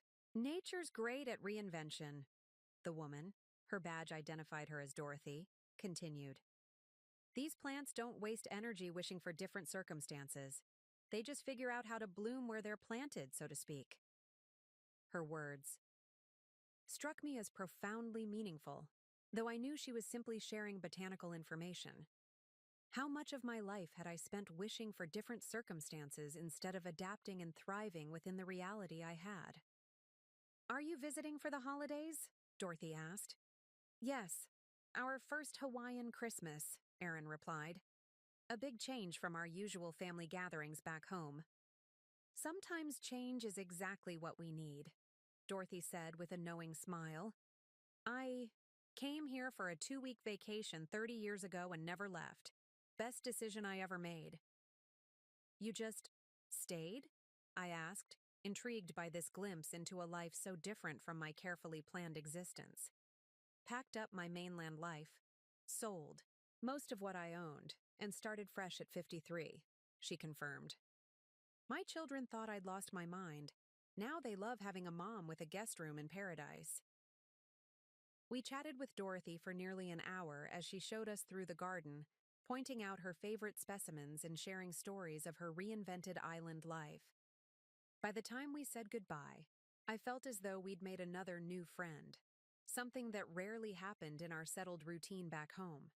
"She's remarkable," I said as we walked back to our car.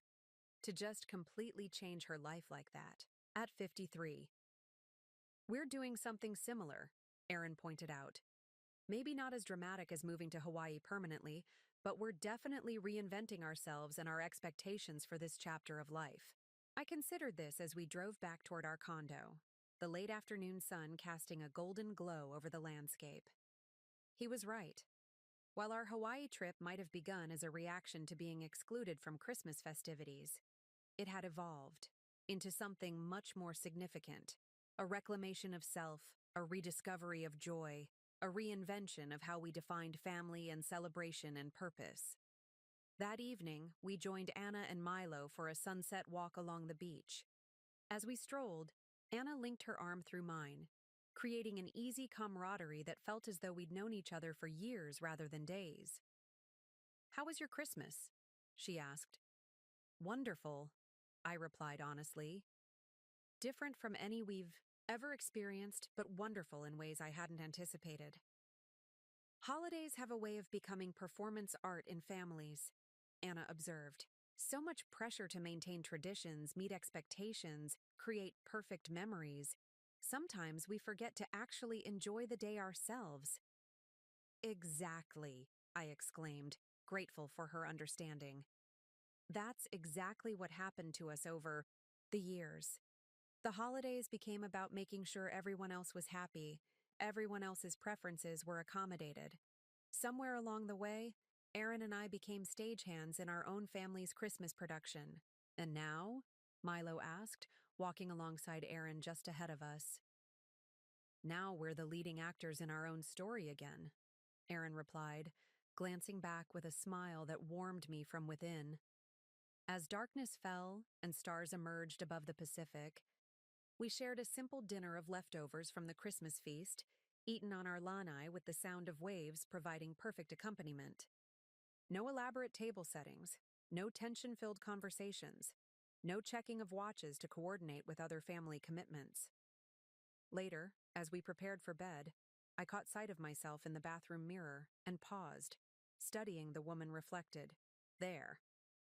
She looked relaxed, her face free of the worry lines that had become so familiar. Her posture was straight, confident, undiminished by others' perceptions or expectations. This, I realized, was not just a vacation version of myself. This was who I truly was, who I had always been beneath the layers of accommodation and compromise I'd wrapped around my authentic self. This was Edith Reynolds, not just mother of Carson and Brittany, not just grandmother to their children, not just Aaron's wife, but a woman in her own right, with dreams and desires and a capacity for joy that had lain dormant for too long. Like her, I whispered to my reflection. I think I'll keep her, even when we go home. The days after Christmas passed in a blissful rhythm of beach mornings, island explorations, and evenings spent with our new friends. We snorkeled with tropical fish, hiked to a small waterfall hidden in dense rainforest, and even took a helicopter tour over active volcanic areas, the glowing lava flows at sunset creating a spectacle unlike anything we'd ever witnessed. Throughout it all, my phone remained off. Aaron checked his messages briefly each evening, just enough to confirm there were no true emergencies requiring our attention.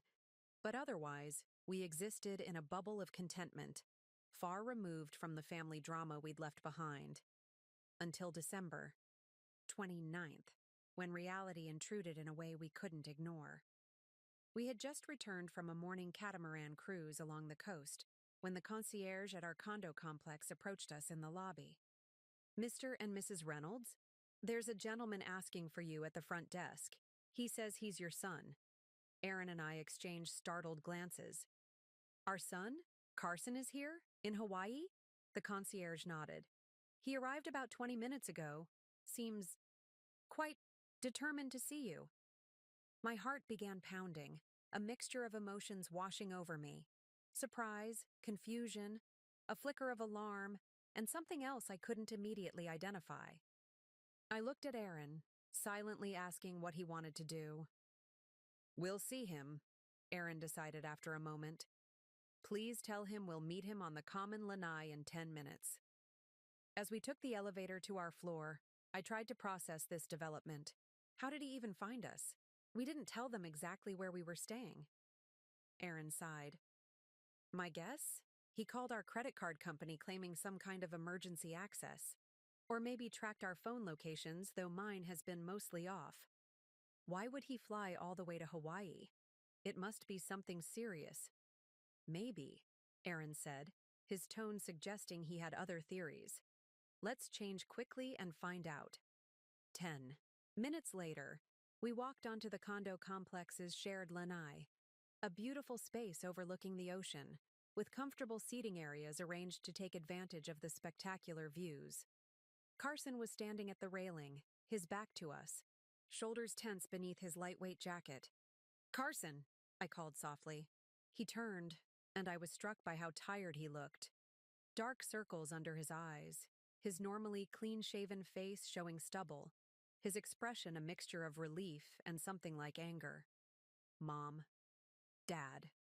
His voice was flat. You're really here. As you can see, Aaron replied evenly. The question is, why are you here? Carson ran a hand through his hair, a gesture he'd had since childhood when feeling stressed. Because you two vanished off the face of the earth without a word. Do you have any idea what we've been going through? The kids were devastated when you weren't there for Christmas. Marie Belle cried all day. Milo kept asking where his grandma and grandpa were. I felt a sharp pang at the thought of my grandchildren being upset, but I also remembered clearly that we hadn't vanished without a word. We'd been explicitly excluded from the family Christmas, and we'd made our plans known before leaving. Carson, I said carefully, you told us yourself that you wanted a smaller gathering this year with just Lucy's parents. We respected your wishes and made alternative plans, which we informed both you and Brittany about before we left. I never said you couldn't come for Christmas, he protested. though I could see in his eyes that he knew this wasn't entirely true. Perhaps not in those exact words, Aaron agreed, his voice calm but firm. But you made it very clear that our presence wasn't a priority this year. So instead of sitting home alone feeling sorry for ourselves, we decided to finally take the trip we've been postponing for decades. Carson's face flushed. This is ridiculous. You're both acting like teenagers having some kind of rebellion, running off to Hawaii, turning off your phones, ignoring all our messages. We're not teenagers, Carson, I interrupted. We're 70 and 72. We've spent our entire adult lives putting our children's needs and wants before our own. For once, we decided to prioritize our happiness. That's not rebellion. It's healthy self-care, he scoffed. Self-care? Is that what you're calling this irresponsible behavior? Do you have any idea how worried we've been? Brittany's been beside herself thinking something might have happened to you. Aaron raised an eyebrow. Yet neither of you were concerned enough to check on us before Christmas when we told you about our travel plans. In fact, as I recall, you both continued to call with various demands and complaints right up until we left. Carson had the grace to look momentarily abashed before rallying. Look, whatever misunderstanding happened before, the point is that you need to come home now. The family's in chaos. Lucy's parents had to leave early because her father wasn't feeling well. Brittany and Thomas had a huge fight on Christmas Day. The kids are all upset. Everything's falling apart, and it's because you two decided to abandon your family during the holidays. I felt a flicker of irritation at his attempt to place the blame for the family's dysfunction on our shoulders. Carson, I'm sorry your Christmas didn't go as planned, but Aaron and I are not responsible for the tensions between Brittany and Thomas, or for Lucy's father's health, or for any other family problems that would have occurred whether we were present or not. But you could help fix things if you came home now, he insisted. The kids need stability. They need their grandparents. The same grandparents you told Milo were too old for fun? I asked quietly. Carson flinched. I never— Yes, you did, Aaron cut in. Milo repeated it to us directly, along with the comments you made after Thanksgiving about how much easier Christmas would be without having to manage our expectations this year. Carson's face drained of color. Who told you that? Does it matter? I asked. What matters is that it was said, and it was meant, and it's part of a pattern of dismissing and devaluing us that has been going on for years. A tense silence fell between us. In the background, waves crashed against the shore, and distant laughter from beachgoers floated up on the breeze, a surreal counterpoint to the family confrontation unfolding on the lanai. Finally, Carson spoke. Again, his voice lower, more controlled. I admit I may have said some things I didn't mean.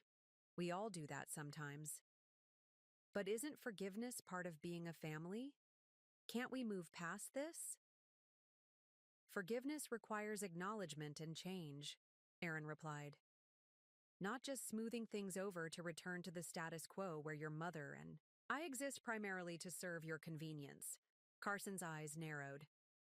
Is that what this is really about? You feel underappreciated?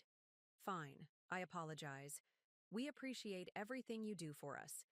Now can we please focus on what's important? Getting. You both home where you belong? I shook my head, both at his dismissive apology and at his continued assumption that we should drop everything and rush back at his command. Carson, we're not going anywhere. Our trip doesn't end until January 2nd, and we intend to stay for every moment of it. You can't be serious. His voice rose slightly. You'd choose a vacation over your family's needs? We're choosing to honor our commitments to ourselves, I corrected him. Something we should have done years ago. Carson's expression hardened.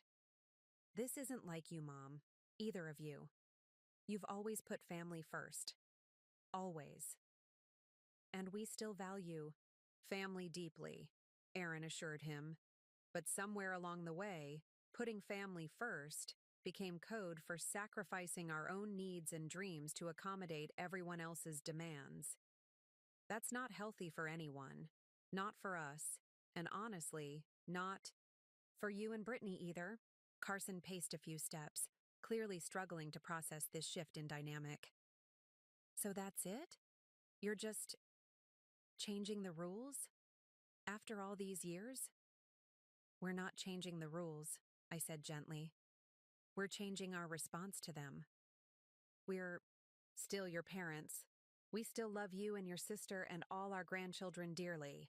But we're also Edith and Aaron, two people with our own lives, our own relationship, our own dreams that deserve respect and priority. He stared at us for a long moment, as if seeing strangers where his parents should be. I wondered what he was thinking. If he was finally recognizing us as full human beings with needs and desires independent of our roles in his life, or if he was simply calculating a new approach to get what he wanted. The kids really do miss you, he said finally, his voice softer. Especially Milo. He keeps asking when you're coming back. We miss them too, I said truthfully. And we'll be home in 4 days. Perhaps you could take a picture of us here to show them? Let them know we're safe and happy and thinking of them? It was an olive branch of sorts, and after a moment's hesitation, Carson nodded, pulling out his phone. Aaron and I stood together at the railing, the brilliant blue Pacific spread out behind us, sunshine illuminating our faces. We smiled. Genuine smiles. Not the strained expressions we'd worn in so many family photos over the years, where we'd been trying to keep the peace or accommodate everyone's preferences. Got it, Carson said, looking at the result. You both look different, younger somehow. We feel younger, Aaron admitted. Lighter, happier. A complicated expression crossed Carson's face. Confusion, perhaps a flicker of recognition, or even envy. I should get back to the airport, he said abruptly. I booked a return flight for this evening, assuming you'd be coming with me. I'm sorry you made that assumption, I said, meaning it. Despite everything, he was still my son, and I didn't enjoy seeing him disappointed or having wasted time and money on a fruitless mission. He nodded stiffly, then turned to leave. At the last moment, he paused and looked back. When you get home, things will be different, won't they? Between all of us. It wasn't really a question, but I answered anyway. Yes, Carson, things will be different. Better, I hope, in the long run. More honest, more balanced, but definitely different. He nodded again, and then he was gone, walking away without another word, his shoulders slightly bent as if carrying an unexpected burden. Aaron and I remained at the railing, watching until he disappeared from view. Then Aaron slipped his arm around my waist, pulling me gently against him. You okay? He asked quietly. I considered the question seriously before answering. Yes, I said finally. Sad that it had to come to this, but glad we held our ground. It was the right thing to do. It was, he agreed. For everyone, though Carson may not see that yet. As we turned to walk back to our condo, I realized what the unidentified emotion had been when I first heard Carson was here. Relief. Relief that confronting the past hadn't shaken my newfound sense of self, hadn't undermined my commitment to this healthier path forward. The old patterns had been tested, and for the first time in longer than I could remember, they had not prevailed. That day after Carson's unexpected visit dawned with a brilliant sunrise that bathed our condo in golden light. I had slept surprisingly well, unburdened by the guilt that might once have plagued me after such a confrontation. Instead, I felt a quiet sense of pride in myself, in Aaron, in our shared commitment to maintaining the healthy boundaries we'd established. Over breakfast on the lanai, Aaron checked his phone briefly, his expression thoughtful. Carson made it home safely, he reported. And apparently he shared that photo of us with the family. How do you know? He handed me his phone. There was a text message from Marie Bell. Grandpa, you and Grandma look so happy in Hawaii. Dad showed us the picture. The beach behind you is beautiful. Can you bring me a seashell when you come home? The simple, sweet message brought tears to my eyes. She's not angry with us for missing Christmas. Children are often more adaptable than adults give them credit for, Erin observed, and more perceptive. She can see we're happy, and that matters to her. I nodded, handing the phone back. Are there messages from Brittany or Carson? Several, he admitted. But nothing that requires our immediate attention. I'll respond to Marie Belle, and the rest can wait until we're ready. He typed a quick, affectionate reply to our granddaughter, promising not just a seashell, but several interesting treasures from the island. Then he set the phone aside, signaling that our focus would remain on our Hawaiian experience, not on managing family dynamics from afar. We spent the morning snorkeling at a nearby cove that Milo had recommended, marveling at the colorful fish and intricate coral formations beneath the clear turquoise water. In the afternoon, we joined Anna and Dorothy for a pottery workshop at a local artist's studio, creating simple but meaningful souvenirs of our time on the island. Throughout the day, I found myself reflecting on Carson's visit and its implications. While part of me was saddened by the tension, a stronger part recognized this confrontation as necessary. A testing of the boundaries we'd established, a clarification of our new relationship dynamic. You're quiet today, Anna observed as we shaped clay between our fingers. Is it because of your son's visit? Milo mentioned he saw a young man who looked upset leaving your condo yesterday. Word traveled quickly in the small community we'd temporarily joined. Yes, I admitted. Carson flew all the way from home, expecting to convince us to return early. And you didn't, she stated, rather than asked. No, we didn't. I smoothed a rough edge on my pottery piece. It would have sent the wrong message, that our time, our choices, our happiness are less important than whatever family drama is unfolding in our absence. Anna nodded approvingly. Good for you. The first test of new boundaries is always the hardest. It gets easier. Does it? I asked, genuinely curious about her experience.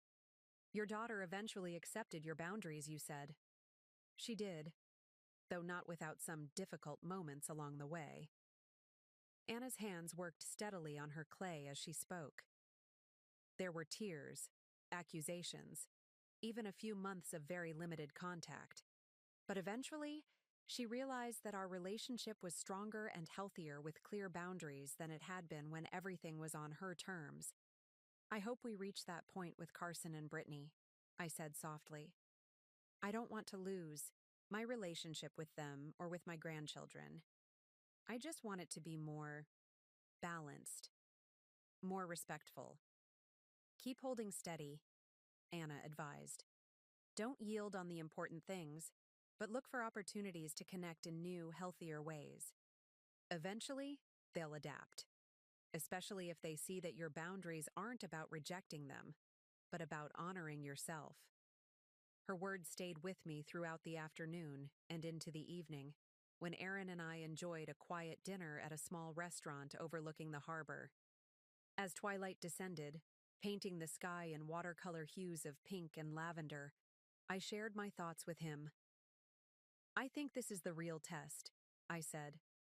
Not just taking this trip, not just standing our ground when Carson showed up, but maintaining these boundaries when we go home. It would be so easy to slip back into old patterns. Erin reached across the table to take my hand. We won't let that happen, he promised. This isn't just a vacation alternative, Edith. It's a turning point. We've remembered who we are beyond our roles as parents and grandparents, and I have no intention of forgetting again. I squeezed his fingers, drawing strength from his conviction. Nor do I. Besides, he added with a small smile, we have our living inheritance fund to plan for when we get home. All those someday dreams we're finally going to pursue. The thought sent a thrill of anticipation through me. We'd already discussed using part of our newly designated personal fund for the European river cruise in the spring, and perhaps a cooking class in Tuscany the following fall. Travel was just the beginning. There were art classes I wanted to take, and Aaron had mentioned joining a local hiking group. For the first time in decades, I was looking forward to the future with genuine excitement rather than a sense of duty or obligation. Whatever challenges awaited us upon our return home, whatever resistance Carson and Brittany might still offer to our new boundaries, I knew we were strong enough to face them together. That night, as we fell asleep to the sound of waves breaking against the shore, I felt completely at peace. We had confronted the past, held firm in our resolve, and were moving forward into a future that honored both our family relationships and our own needs and dreams. The balance we had struck felt right, like coming home to ourselves while still leaving room to love others from a place of wholeness rather than depletion. News of Carson's dramatic visit to Hawaii spread quickly, through our family network and beyond. By New Year's Eve, our phones began lighting up with messages not just from our children and grandchildren, but from extended family members, old friends, and even acquaintances from our hometown who had somehow heard portions of the story. "Your sister called," Aaron told me as we prepared for the New Year's Eve beach party Anna and Milo were hosting. "She wants to know if we've come to our senses yet, or if we're still abandoning our family responsibilities." I sighed, fastening a pair of pearl earrings that complemented my festive linen dress, another new purchase that I would have considered frivolous just weeks ago. I suppose I shouldn't be surprised. Marie Belle has always been quick to judge without hearing both sides. There was also a text from Lucy's mother, Aaron continued, scrolling through his phone. Apparently, she's deeply concerned about our erratic behavior and hopes we'll seek appropriate help when we return home. Despite the seriousness of the situation, I couldn't help but laugh. Appropriate help? For taking a vacation that we paid for ourselves? For choosing to spend Christmas in a beautiful location rather than being excluded from family celebrations? The nerve of that woman. Aaron set his phone down, his expression thoughtful. It's interesting, isn't it? How quickly people rush to judge when someone steps outside the expected boundaries, especially older people like us. As if turning 70 means we should quietly fade into the background and exist only to support the younger generations. Or as if setting healthy boundaries is somehow selfish when you're a grandparent, I added, smoothing my dress. No one seems concerned about whether Carson and Lucy were being selfish by excluding us from Christmas in the first place, Aaron nodded, adjusting his collar in the mirror. People see what they expect to see. They've always known us as the dependable parents and grandparents who prioritize everyone else's needs. When we finally prioritize our own, it challenges their comfortable narratives. Well, they'll just have to adjust their narratives, I said, with newfound confidence. Because I have no intention of going back to the way things were. The New Year's Eve celebration was a joyous affair, held on the beach under strings of twinkling lights. Anna and Milo had arranged for a local band to provide music, and tables laden with food and drinks lined the edge of the sand. Tiki torches cast a warm glow over the gathering, their flames dancing in the gentle evening breeze. As midnight approached, our newfound friends formed a circle near the water's edge, plastic champagne flutes in hand. Anna called for everyone's attention, raising her glass. "Before we toast the new year, I'd like to follow our tradition of each sharing one thing we're grateful for from the past year, and one hope for the year ahead." The circle moved clockwise, each person offering thoughtful reflections. When my turn came, I took a deep breath, surprised by the emotion welling up inside me. "I'm grateful for the wake-up call that pushed Aaron and me to finally take this trip we've dreamed of for decades," I said, my voice steady despite the tears threatening to form, "and my hope for the new year is that we continue to honor ourselves while finding new, healthier ways to connect with our family." Murmurs of approval and understanding rippled through the circle. These people, most of whom we'd known for barely a week, seemed to grasp what we were going through in ways our own family couldn't or wouldn't. After Aaron's turn, he expressed gratitude for rediscovering my remarkable wife beyond her role as mother and grandmother, and hope for many more adventures together. Anna squeezed my hand warmly. Not everyone will understand the choices you're making, she whispered. But those who matter will eventually come around, and those who don't come around perhaps didn't matter as much as you thought. As midnight struck and fireworks burst over the ocean, Aaron and I shared a kiss that felt symbolically significant, not just welcoming a new year, but embracing a new chapter in our lives together. Around us, our new friends cheered and hugged, the celebration lasting well into the early hours of the morning. The following day, as we participated in the New Year's Day outrigger canoe paddle that Milo had invited us to join, my phone buzzed with a notification. It was a social media alert, something I rarely paid attention to, as my accounts were, mainly used to keep up with family photos and announcements. During a break on a small secluded beach, I checked the message and was surprised to find that Brittany had posted publicly about our troubling holiday choices. The post described how Aaron and I had abandoned family traditions and chosen a selfish vacation over the grandchildren's happiness, concluding with concern about the increasing self-centeredness of the older generation. The comments section was divided. Some, mainly Brittany's friends and Lucy's relatives, expressed sympathy for our children's position and concern about our mental state. Others, particularly people our age, defended our right to enjoy our retirement and set boundaries.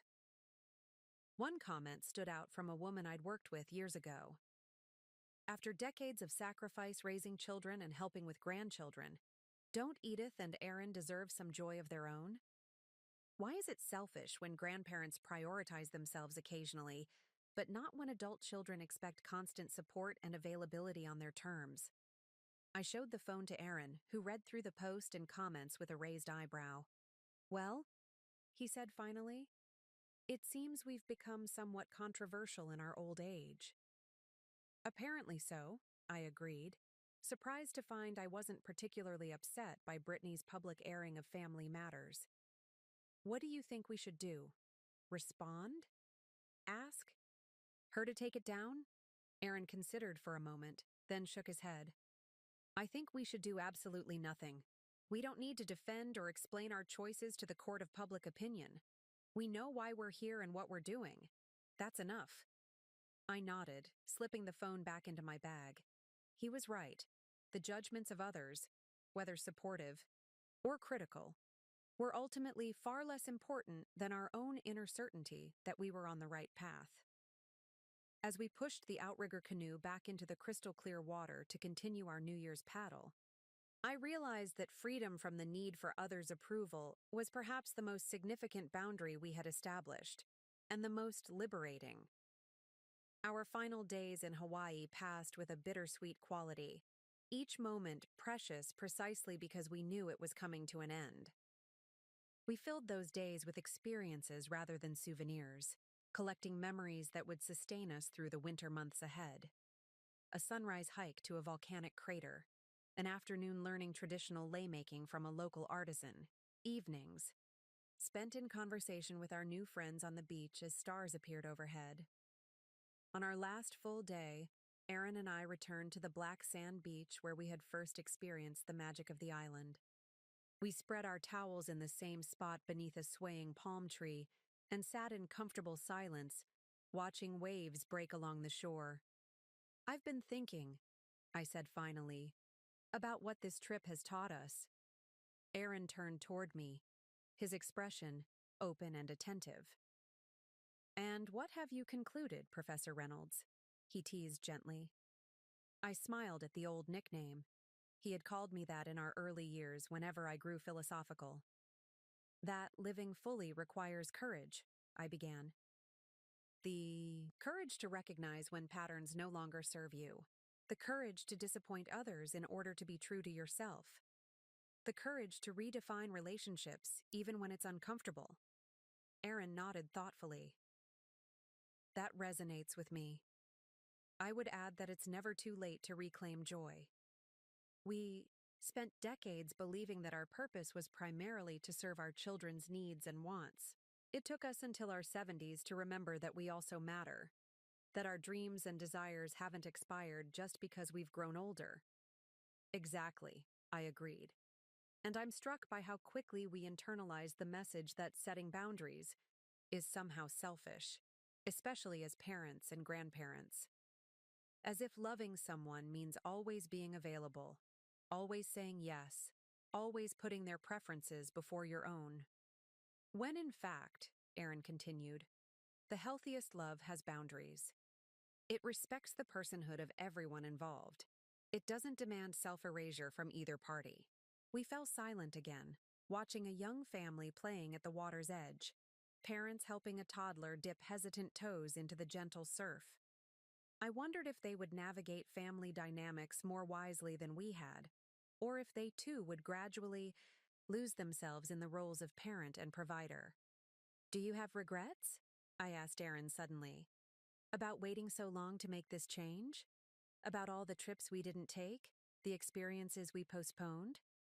He considered the question seriously before answering. Not regrets exactly. Raising Carson and Brittany gave us profound joy too. But I do wish we had found a better balance earlier. That we hadn't swung so far toward sacrifice that we lost sight of ourselves in the process. I nodded, understanding exactly what he meant. I keep thinking about something Dorothy said, about how Hawaiian plants adapt to flourish in volcanic soil instead of wishing for different circumstances. I think that's what we're doing now. We can't change the patterns of the past 40 years, but we can adapt going forward. We can bloom differently in this stage of life. I like that image, Aaron said, reaching for my hand. And I like who we're becoming in this volcanic soil stage of life. I like it very much. Later that afternoon, as we began the process of packing for our return flight the next day, I found myself handling each new item of clothing I had purchased. On the island, the flowing sundresses, the comfortable sandals, the colorful scarves, I realized I was not just packing physical items, but also tangible reminders of the woman I had rediscovered here. Confident, joyful, unapologetic about taking up space in the world. I'm bringing her home with me, I said aloud, carefully folding a turquoise dress into my suitcase. Bringing who home? Aaron asked, looking up from his own packing. This version of myself, I explained. The Edith who wears bright colors and tries new activities and says no when something doesn't feel right. The Edith who remembers that she exists beyond her roles as mother and grandmother. Aaron's expression softened. I'm very fond of that. Edith, he said. Always have been, even when she was hiding beneath cardigans in practical colors and saying yes to everyone's demands. I laughed, recognizing the gentle teasing for the love it was. And I'm bringing home the Aaron who plans adventures instead of just home repairs, who talks about European river cruises instead of how to help Carson with his latest renovation project. He's excited to be returning as well, Aaron assured me with a wink. Though perhaps not entirely looking forward to the family conversations awaiting us. That sobered me slightly. Despite the peace and clarity we had found in Hawaii, reality awaited us at home. Carson and Brittany's resistance to our new boundaries, the necessary but potentially difficult conversations about financial expectations, the renegotiation of our roles in the family dynamic. We'll face it together, I said, voicing the thought aloud. Just as we always have, Aaron agreed. But this time with a clearer sense of what we're protecting, not just our resources, but our right to joy in these golden years. That evening, we joined Anna, Milo, Dorothy, and the others for a farewell dinner at a restaurant overlooking the harbor. Under a canopy of stars, with tiki torches illuminating the faces of these new friends who had welcomed us so warmly, we shared stories and laughter, exchanged contact information, and promised to stay in touch. You must come back next Christmas, Anna insisted, embracing me warmly. Make it a new tradition, one that celebrates your independence rather than reinforcing old obligations. We'd like that very much, I replied, surprised by how immediately appealing the idea was.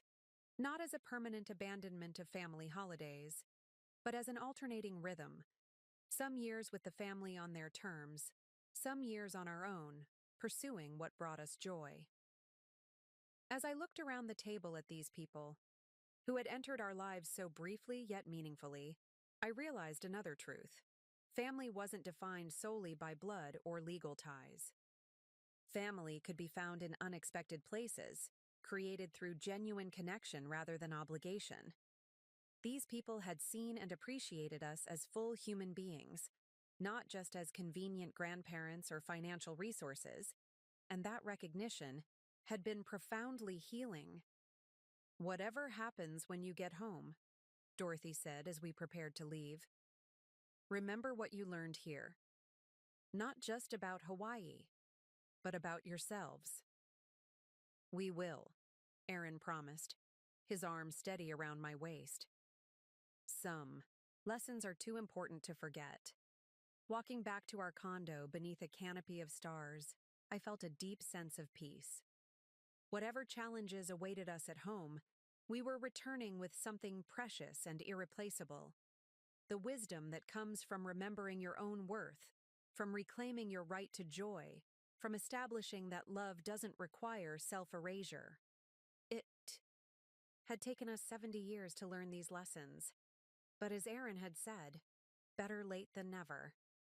Our return flight to the mainland carried us through time zones and weather patterns, from the tropical warmth of Hawaii back to the winter chill of home. As the plane began its final descent, I gazed out the window at the snow-covered landscape. Below, so different from the black sand beaches and palm trees we had left behind, yet familiar in its own way. "Ready?" Aaron asked, squeezing my hand as the wheels touched down. "Ready," I confirmed, feeling a calm certainty that surprised me. The house was exactly as we had left it, quiet, undecorated, slightly chilly until Aaron adjusted the thermostat. Yet it felt different somehow, as if the space itself recognized that its occupants had changed. I moved through the rooms with new eyes, seeing possibilities rather than limitations, noticing beauty in the simplicity we had cultivated over decades together. We had deliberately scheduled our return for early afternoon, giving ourselves time to settle in before any family interactions. By unspoken agreement, we waited until after dinner to turn our phones back on, bracing ourselves for the barrage of notifications that would undoubtedly await. The messages came exactly as expected. Concerned texts from Brittany, demanding ones from Carson, confused questions from the grandchildren, unsolicited opinions from extended family members. We read through them together, not responding immediately, but discussing how we wanted to proceed. "I think we should invite them all over this weekend," I suggested. "Have one clear conversation about how things will work going forward, rather than addressing each complaint or demand individually." Aaron nodded. "A family meeting of sorts, setting expectations without apology or defensiveness." Exactly. I composed a simple message to both Carson and Brittany, inviting them and their families for Sunday lunch, mentioning that we had returned safely and looked forward to seeing everyone and sharing tales from our trip. With that task completed, I made myself a cup of tea and joined Aaron in the living room, where he had started a fire in the fireplace. The warmth and flickering light created a cozy atmosphere against the winter night outside our windows. "You know," I said, settling beside him on the sofa, "I've been wondering if we should redecorate a bit. Nothing dramatic, but perhaps some brighter colors, some artwork that reflects this new chapter." Aaron smiled, his arm coming around my shoulders, to draw me closer. "I think that's an excellent idea. This house should reflect who we are now, not just who we've been." We spent that evening and the days that followed re-establishing our home rhythm, but with subtle differences that reflected our Hawaiian epiphanies. I wore my new colorful clothes rather than returning to my practical neutral wardrobe. Aaron researched local hiking groups and photography classes rather than immediately tackling Carson's list of home improvement requests.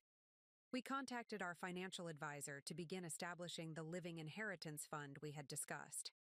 When Sunday arrived, bringing with it our first family confrontation, we were ready, centered in our new truth, committed to maintaining Healthy boundaries, but also genuinely excited to see our grandchildren and share the appropriate parts of our adventure with them.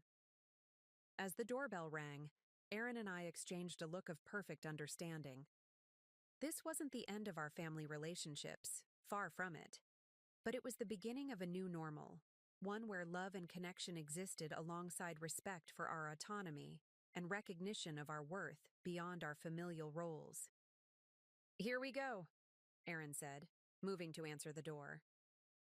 I followed, stepping confidently into our new reality, ready to demonstrate through words and actions the most valuable lesson Hawaii had taught us: that at any age, it's possible to reclaim your joy, redefine your boundaries, and remember that you are more than the roles you play in others' lives. The door opened to reveal our family waiting on the porch, their expressions a mixture of concern, confusion, and curiosity. Behind them, the winter sun broke through the clouds, illuminating everything with unexpected brilliance. It felt like a promise, of challenges certainly, but also of a future rich with possibility, authenticity, and joy. Up next, you've got two more standout stories right on your screen. If this one hit the mark, you won't want to pass these up. Just click and check them out.